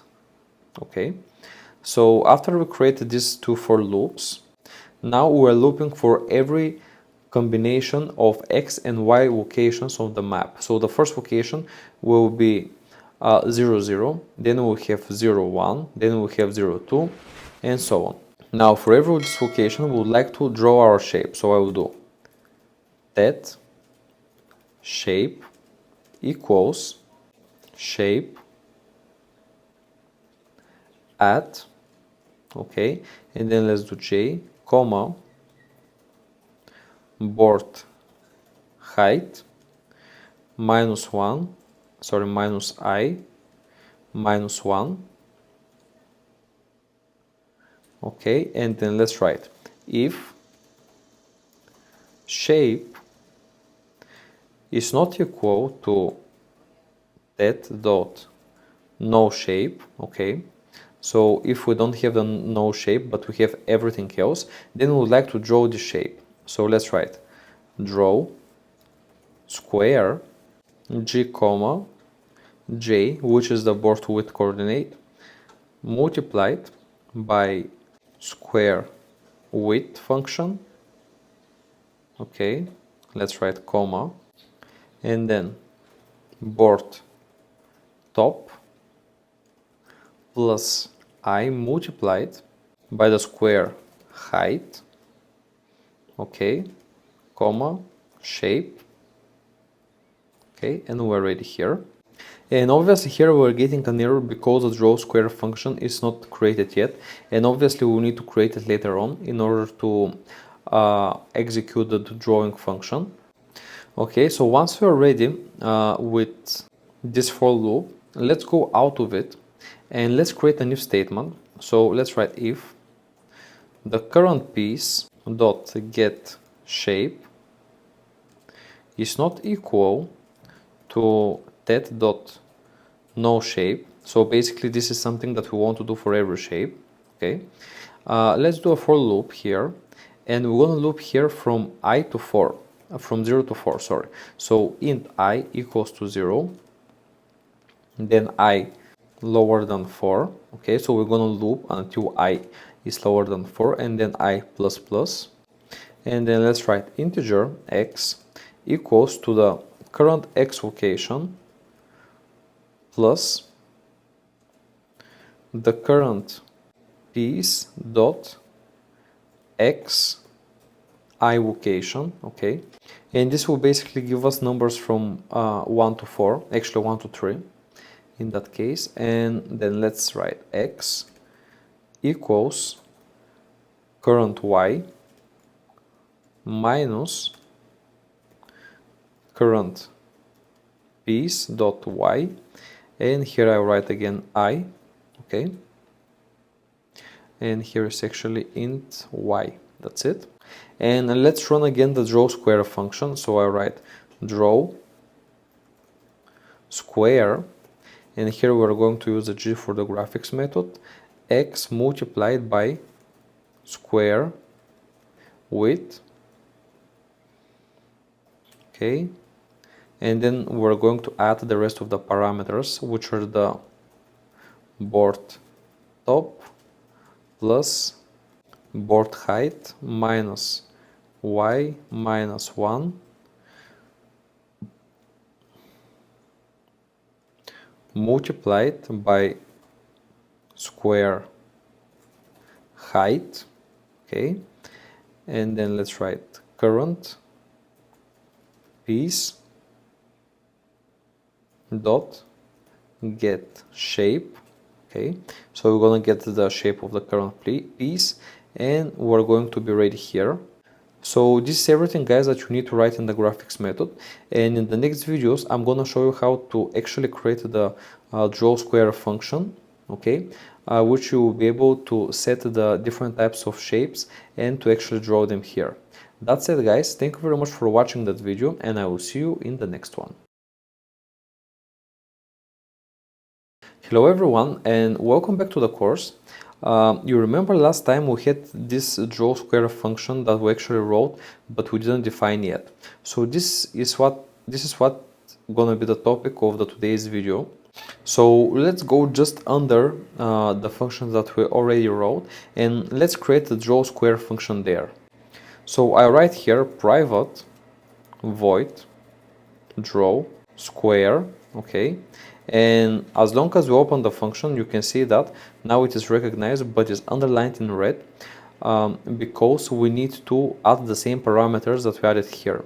So in order for this function to work, we need to pass the graphics parameter, so graphics g, okay, an integer x, okay, an integer y, so x and y locations of our shape, and also the type of the shape. So the type of the shape is found from that shape, okay, from this enumerator.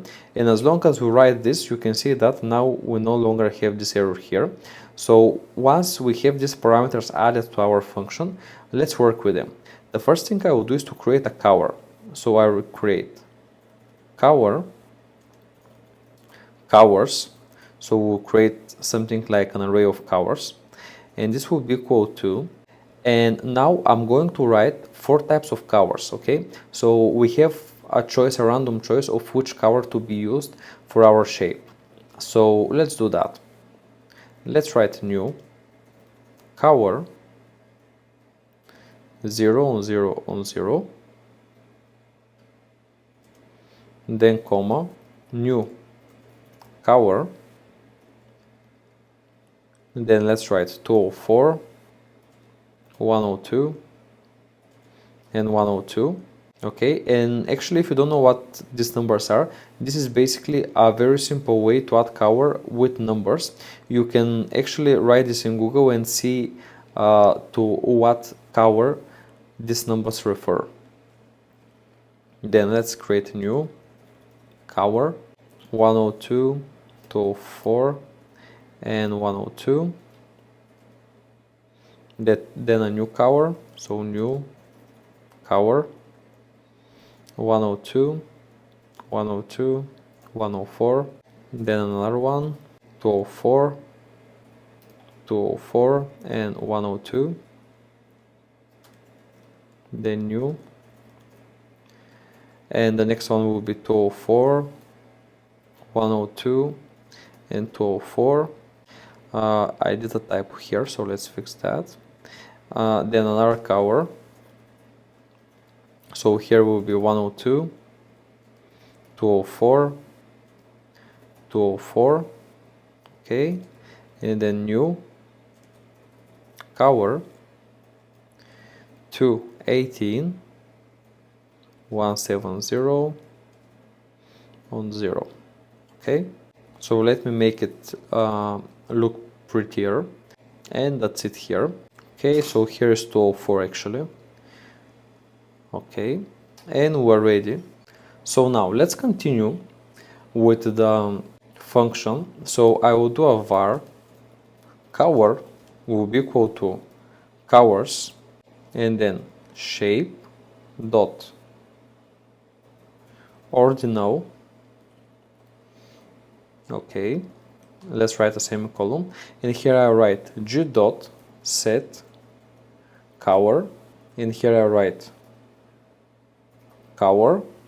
Okay, so once we have a specific cover selected, then we can actually draw our object. So we do this by drawing a rectangular. So let's write fill rectangular, and to fill rectangular you need x, y position, and also width and height. So the x will be x plus 1, then the y will be y plus 1, then the width will be square width function, okay, minus 2, and the height will be square height, okay, minus 2. So this is how we're gonna fill our first shape. Then let's do g dot set cover. So we'll set another cover, okay, and here I write cover dot set,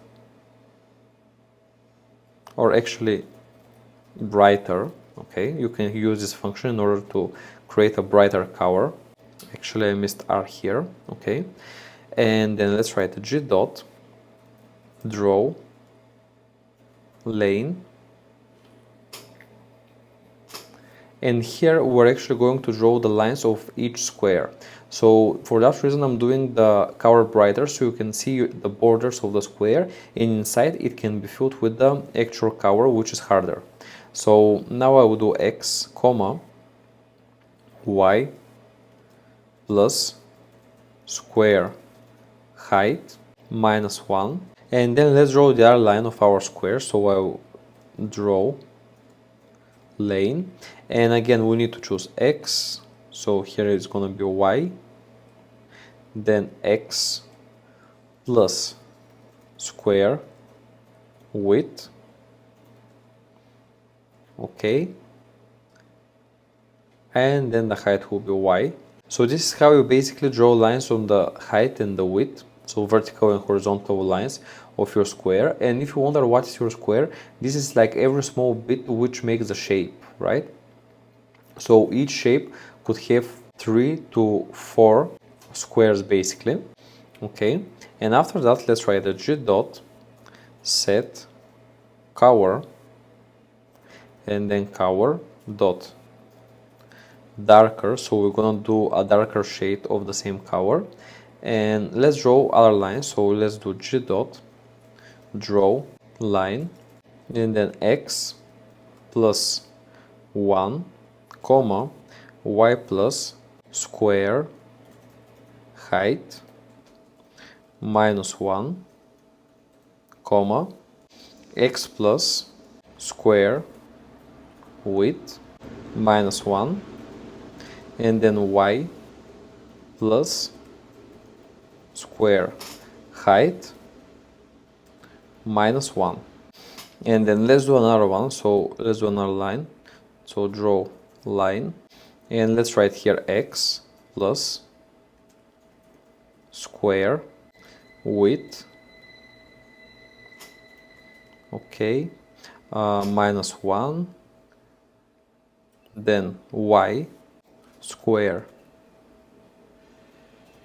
height minus 1, and then we have x. Actually, let me put it on the next line. So I will do x plus square width minus 1, and finally we will have y plus 1, okay.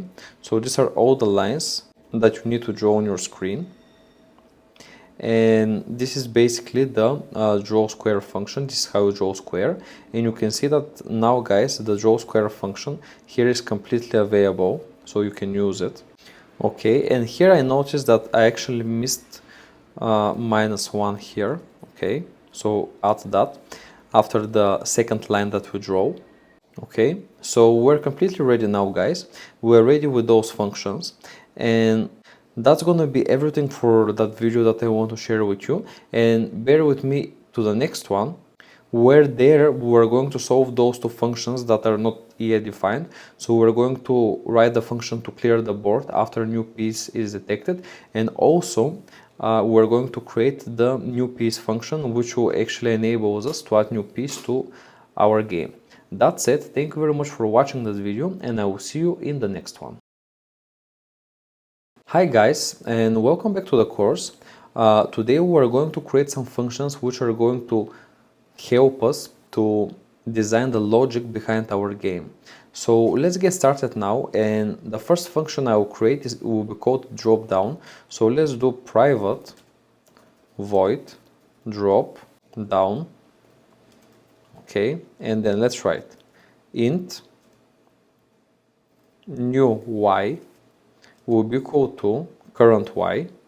Okay, and this will be the initial state of our new y. Okay, but we would like to update the new y in order to imitate movement on our screen. So I will do it for that reason a while loop. So I will do while new y is higher than 0 if try move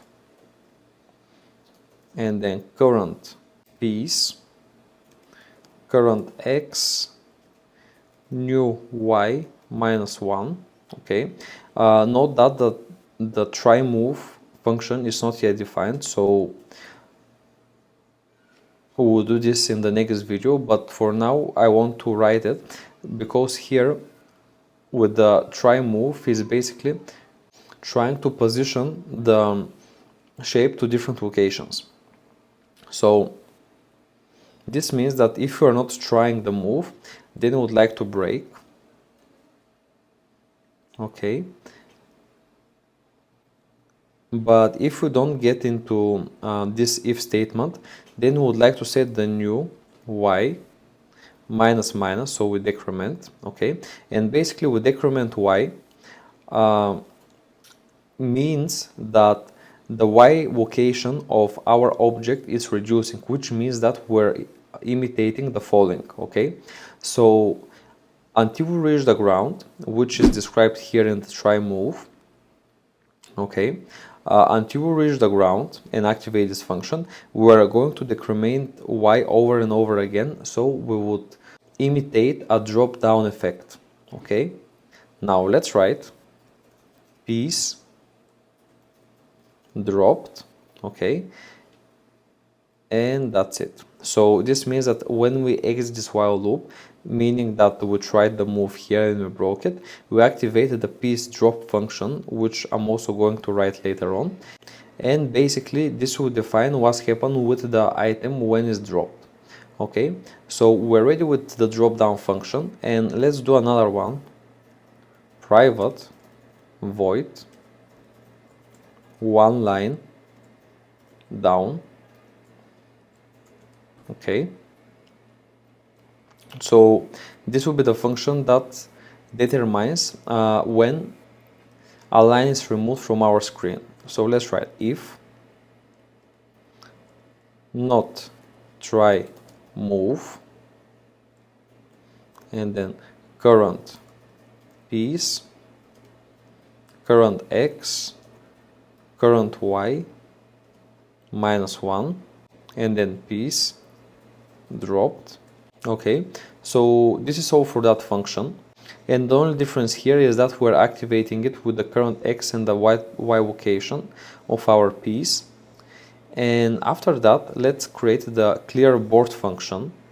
Okay, so I will do private void clear board, and let's write for int I equals 0, I smaller than board height multiplied by the board width. Okay, then I plus plus.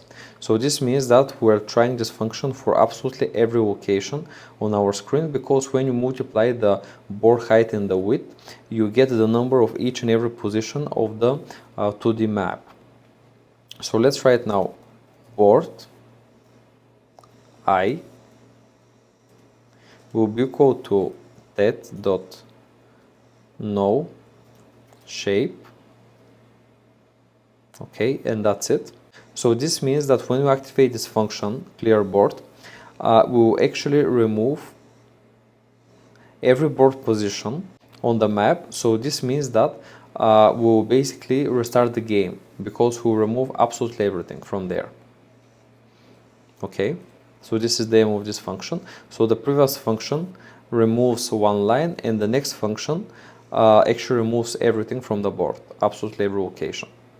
Okay, so now let's write the piece dropped function. So let's do private void piece dropped. Okay, and as soon as we created it, you can see that here now this function don't have error anymore. And here, let me fix that actually. Okay, now this is recognized as well. So once we created this function, now the error here is removed, but of course we need to add some functionality to the piece dropped function. So let's create a for loop here, and in the for loop let's create an integer I equals 0, comma I smaller than 4, and then I plus plus. Okay, so from one of the 4 positions of the item, let's write an integer x equals current x plus current piece dot x I. Okay, then int y equals the current y location minus current piece dot y I. Okay,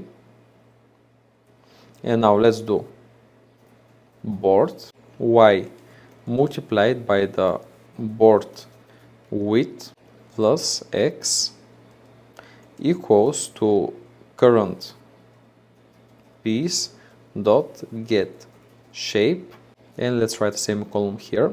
And basically here we're looping in every square that builds a single shape, because you know one shape is built from 4 squares. Okay, after that let's run the function here, remove full lines, which we'll actually create in the next video, the remove full lines function. So for that reason now it will not be recognized. And then if not is falling finished, okay, then we'll run the new piece function. Okay, that's it. So the only thing we need to do here is to add the new piece function. Okay, and actually I'm gonna create it in this video. So let's create it just under the piece dropped function. So here I write private void new piece. Okay, and now in order to display new piece, first we need the current piece. So let's write cur piece dot set random shape.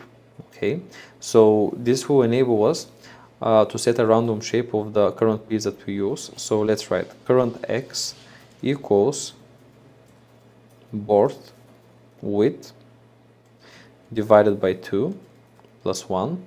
Then the current y position will be board width, actually board height here, minus 1 plus current piece dot minimum y location.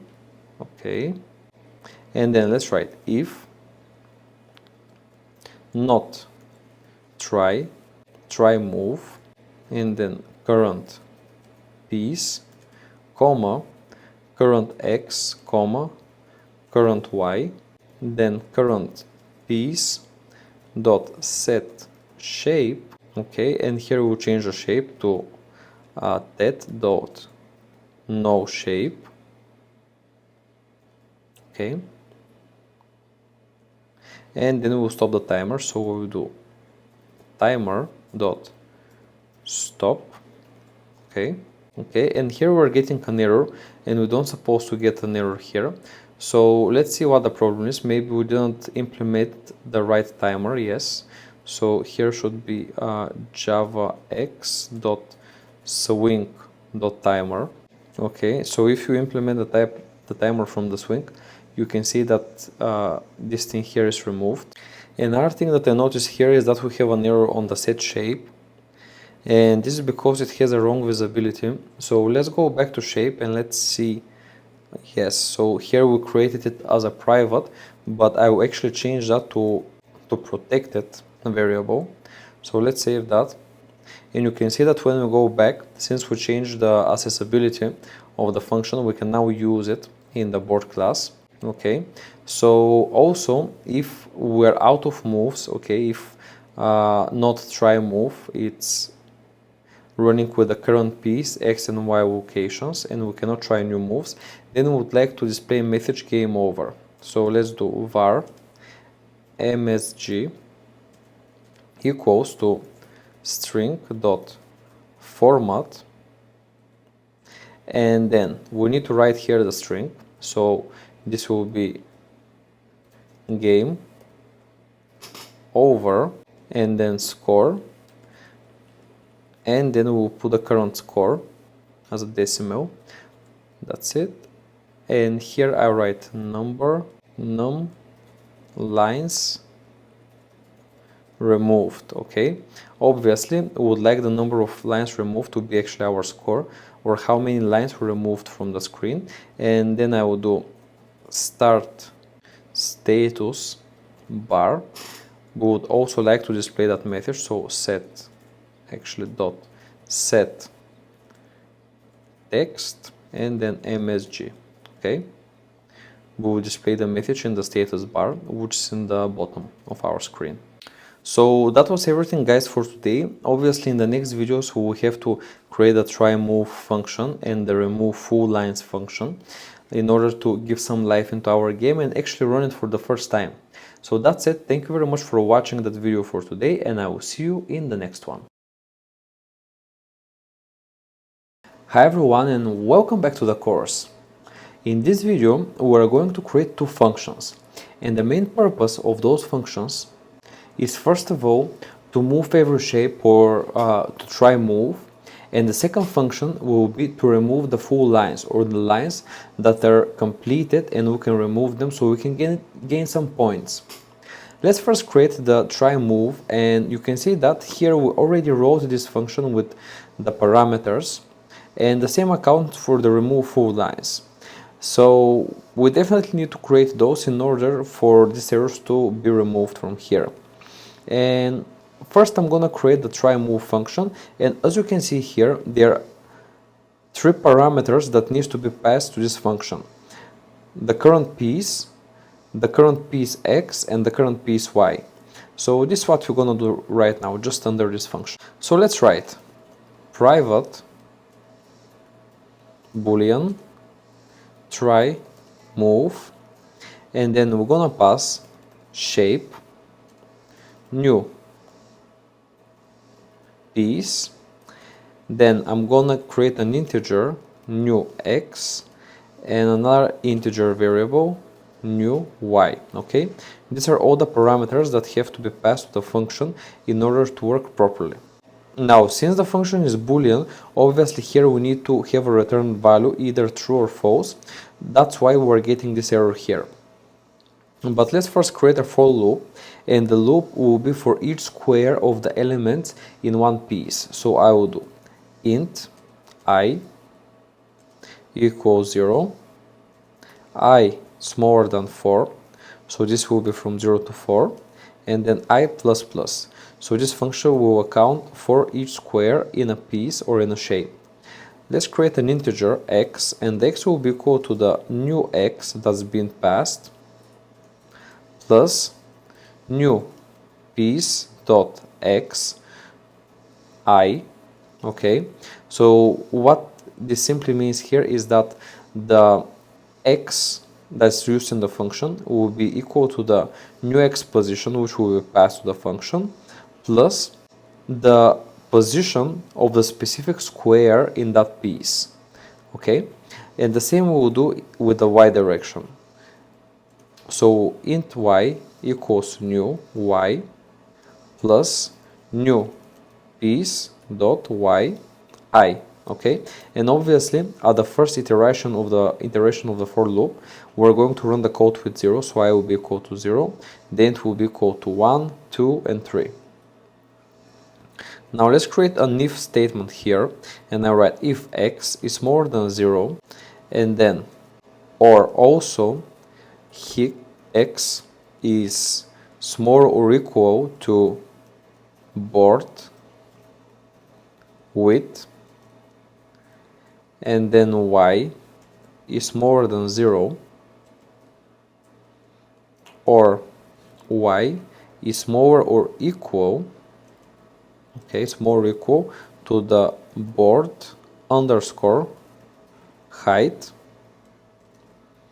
Okay, so if all of those, or actually if one of those conditions is met, okay, we need only one of those, then we'll return false. Return false. Okay, so this means that we are not going to try a move. Okay, or this means that our piece will actually not move. So once the value of this function is false, this means that the piece or the shape is actually not going to move. And this actually makes sense. If x is more than 0, this means that we're out of our board. If it is higher than board width, this means that we're also out of the board. And the same accounts for y. So what we guarantee here is that we're not outside each border of our gameplay, that we're not out from the top, bottom, left and right. Now once we ensure that, we can say that if shape at x and y locations is not equal to that dot no shape, then we're also going to return false. So return false. Okay, so once we're out of the for loop, let's say when the function returns true. So if we don't enter this for loop, actually this means that our function will return true, right? And if it returns true, we would like to make current piece equal to new piece. Okay, so this means that current piece was the previous location of our piece and the new piece is the next location, and this is how we imitate movement. Also the current x will be equal to new x, okay, and current y will be equal to new y. Okay, so once we ensure that the new positions are equal to the previous positions are equal to the next ones, then we can do repaint. Okay, so we repaint the board and then we return true. Okay, and this is what is actually involved in this function. Now let's move on to the next function, which is actually going to remove our lines. So once the shapes stop moving and enough amount of shapes accumulate to the bottom of our Tetris game, then we would like to remove a line. So let's write private void remove full lines. Okay, and we don't need to pass any parameters to this function. So let's create here an integer called num full lanes equals 0.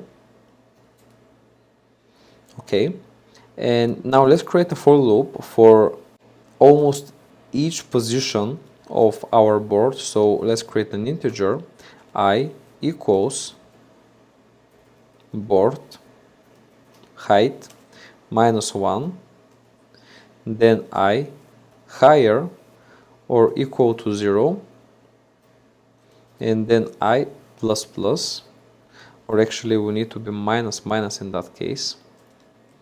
Okay, and then I will create a boolean. So boolean line is full. Okay, this will be equal to true since we entered the function. And then let's write for int j equals 0, and we're gonna loop until j is smaller than board width. Okay, and we're gonna increment j plus 1 on every iteration. Now let's create an if statement. So if shape at ji, okay, so as you can see here we create a nested for loop. Okay, so j and I refer to the x and y coordinates of our board. So this is how we loop over each and every position of the board. So if shape at is equal to tet dot no shape, okay, so if you have no shape at that location, then there is nothing to remove, right? So I write line is full will be equal to false, okay, and then we're gonna break the whole loop. Okay, let me check that so they're the same, and we're basically gonna exit from the for loop here.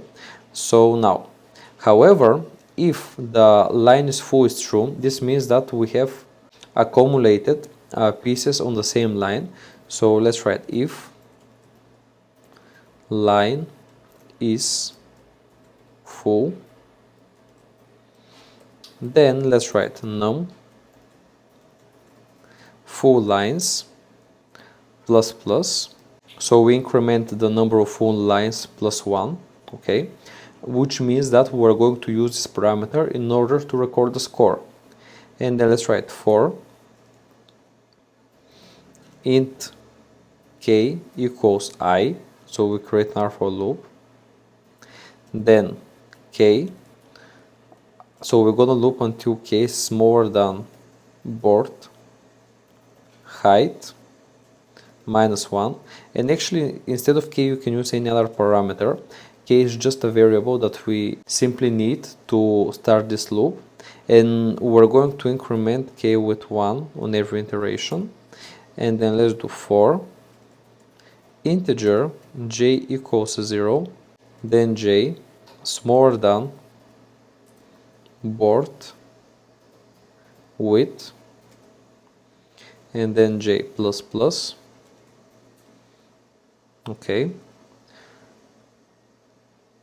and then let's write board k multiplied by board width plus j equals to shape at, okay, j k plus 1, okay. So this is how you actually remove the lines from here, and this is how you actually update the board, okay. And so outside this main for loop here, you notice that here we did actually a 4 times for loop at the same function, which for some could be quite complex, but not for us. Let's do num full lines is higher than 0, so we're going to execute this function only if we have lines that are already removed, okay. So number of full lines is more than 0, then new lines removed will be plus equal num full lines. And actually we get an error here, but I created this parameter. Let's go up here. So it's actually number of lines, okay. So it's not new, it's num lines removed, okay, will be increased with the number of full lines, okay. And this is actually how we're going to increment the total number of lines. And the number of full lines we usually refer to how many lines are removed at the same time. Well, most of the time you have only one line, but at some cases you can actually get more than one line that's removed at the same time, okay.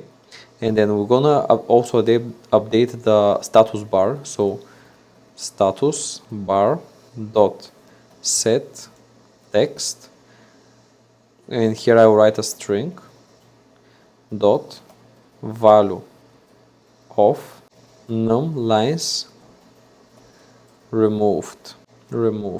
Okay, and this is because we would like in the status bar to basically have the number of lines removed, so we can always see what's our score. And then let's write is falling finished equals to true. Okay, and then let's write current piece dot set shape will be equal to tet dot no shape. Okay, and that's all, guys. You created every function, and you can see that now here the try move function is created, so you don't see this error anymore here, and you also don't see the error for remove full lines. So that's it, guys. The only thing I would like you to do is actually first to go here up, and I noticed that I set the board width to 20, but instead it's gonna be 10. And also in the shape class, if you go here, we also missed to add here just outside the for loop, piece shape equals to shape, here shape, that's it. So save that file, save the board as well, and let's now run the game and see what happens basically. So run as Java application, and you can see that now you can actually see your objects displayed on the screen.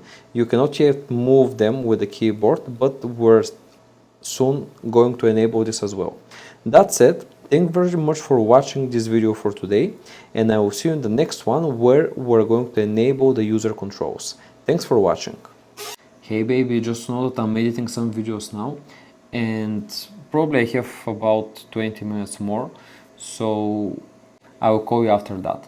Hey baby, just know that I'm editing some videos now, but I will be ready in like 20 minutes and then I will call you, okay? Bye bye, I love you.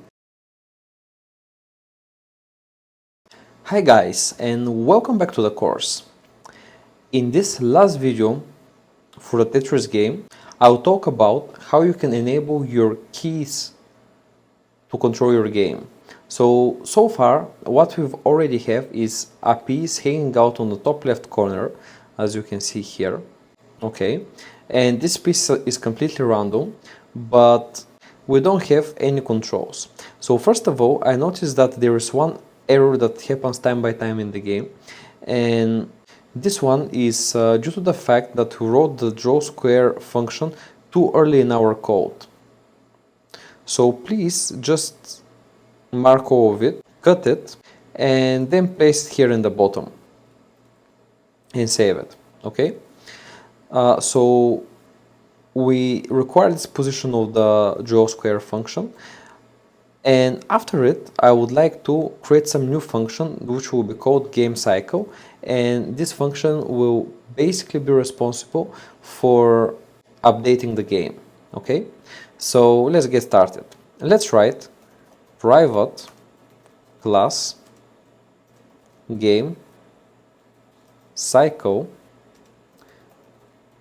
implements action listener.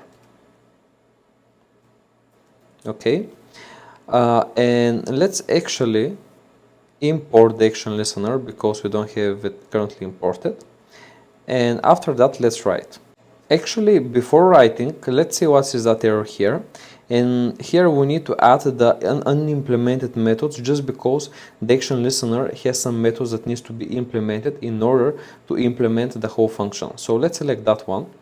And you can see that here we will override the action performed method, which is basically responsible for what would happen if an action is performed in our game. So let's write here do game cycle, and let's write the whole functionality in another separate function. Okay, so I'll create a function here, and it will be called private void do game cycle okay. And then here I will add the update function, so update, okay, and repaint. Okay, so would also like to override the update function here, guys. So let's get out of the do cycle function and write private void update. Okay, and so here let's write if is paused. Okay, so if the game is paused, we'll return. Okay, and then if is falling finished, okay, then we'll write is falling finished equals to false. Okay, so we stopped falling, and then we'll write new piece, and that's it. And then let's write else one line down. Okay, so here we use all the functions that we created earlier on. So we create here the one line down if the line is full, so this function will check that, and this is if the falling is not finished. Okay, so once we're done with that function, let's move to the next one, which will basically enable us to use the keys in order to control the game. And I will try to write it in a very simple way so you can clearly understand. Let's create a class called T adapter, and this extends, okay, key adapter. Okay, and let's implement the key adapter here, and after that let's override the key pressed function, which is stored inside our key adapter. So I write public void key pressed, okay, and here we'll write key event e. Okay, so we'd like to override this function, and let's import also the key event here. And now we're basically going to say what's going to happen if we press a key. So everything from now on will be simply based on that. Let's write if current piece dot get shape is equal to that dot no shape. So if no shape is selected, then we'll return, okay, because there will not be any point to move anything. But if there is a shape, okay, we would like to apply this to our shape. So we'll create int key code, which will be simply equal to e dot key code, and that's it. So why I'm creating this variable is simply because I really don't want to type e dot key code in every line once we set up our keys. Okay, so since we have quite a few keys to do, I will do it actually with a switch statement. So I will do switch and then key code, and then we're gonna select different values for the key code. So let's do case key event dot vk underscore p. Okay, so if we press the p button, then we would like to pause our game. So I will do a stream, and I will activate the pause function. Okay, very simple. Then let's do another case. So case key event dot vk underscore left. Okay, so if you press left, then we would like to activate the try move. Okay, and we're gonna run the try move function with the left functionality, which will be implemented by applying this to the current piece. Then the current x will be -1, okay, and then we're going to use the current Y, and this will imitate a left movement. Let's create another case. Again, key event dot vk underscore right, and then I will do try move, and then again current piece, so everything is going to apply to the current piece. But when we move right, obviously we would like to add one to the current x location, so I will do cur x plus 1 comma current y, okay, and that's it. Okay, and actually the right word for using this left and right keys is not rotation but actually movement, and for that reason we are adding and subtracting plus and minus 1, because we simply want to move our piece to left with 1 or to right with 1. This is why we simply reduce here or increase the x location, because if the mouse is my piece, by selecting the left button I will move it left to -1, or I will move it right if I press the right button +1. Okay, this is how the locations are set up on our gameplay. Now let's do another case, and this will be key event dot vk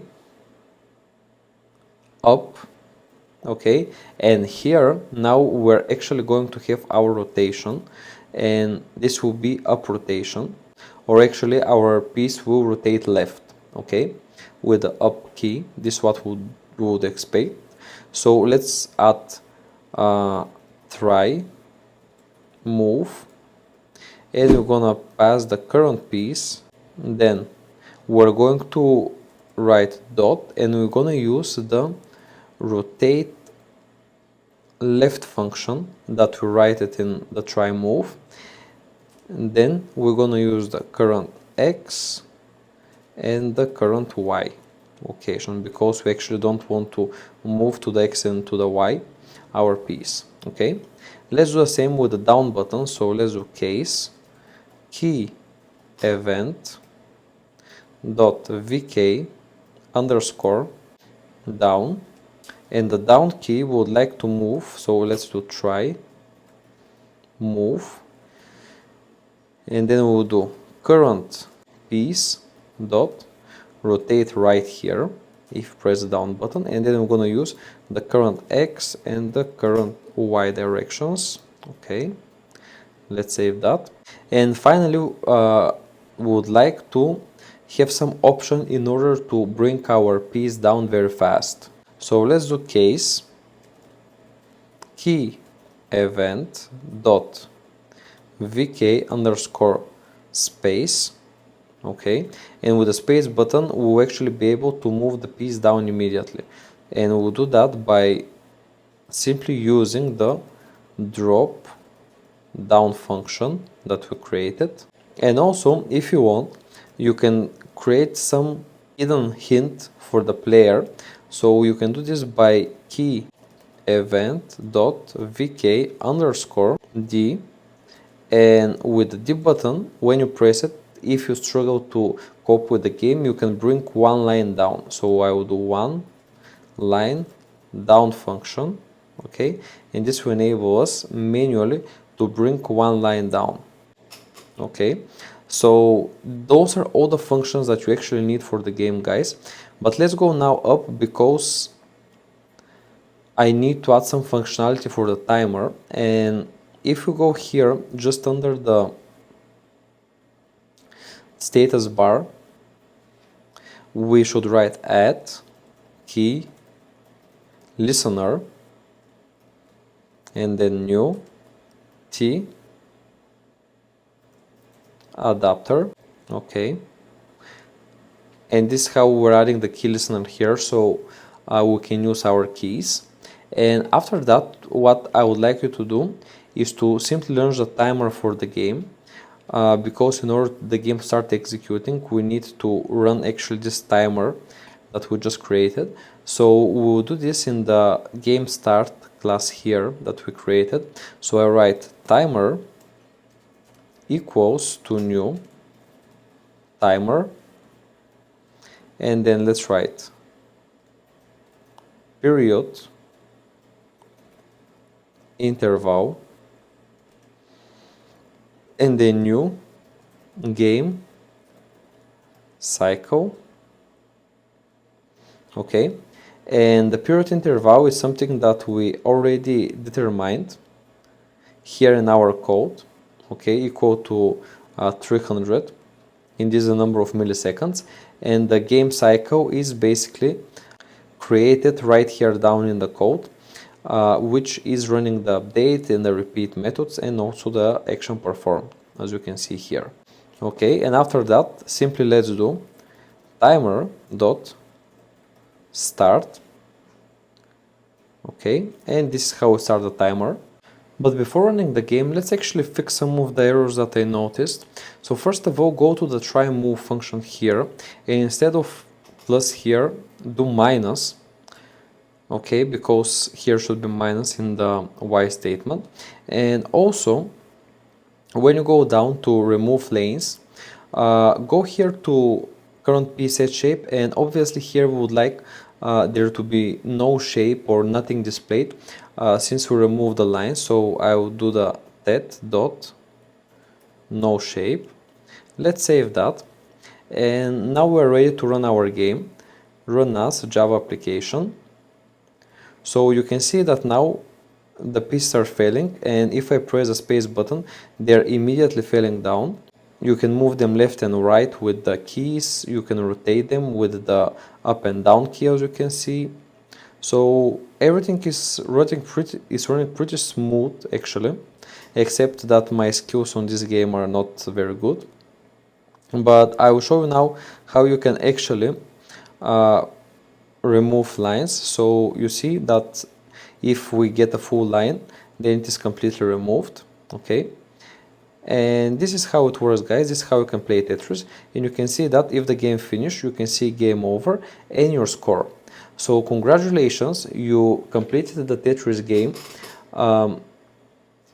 I know it looks simpler, I mean the game looks way simpler when you don't know how is looking the code on the background, but congratulations guys for completing this game. Thank you very much for watching, and I will see you in our next game development section. Thanks for watching, and if you want to learn more coding skills like this one, hit the subscribe button.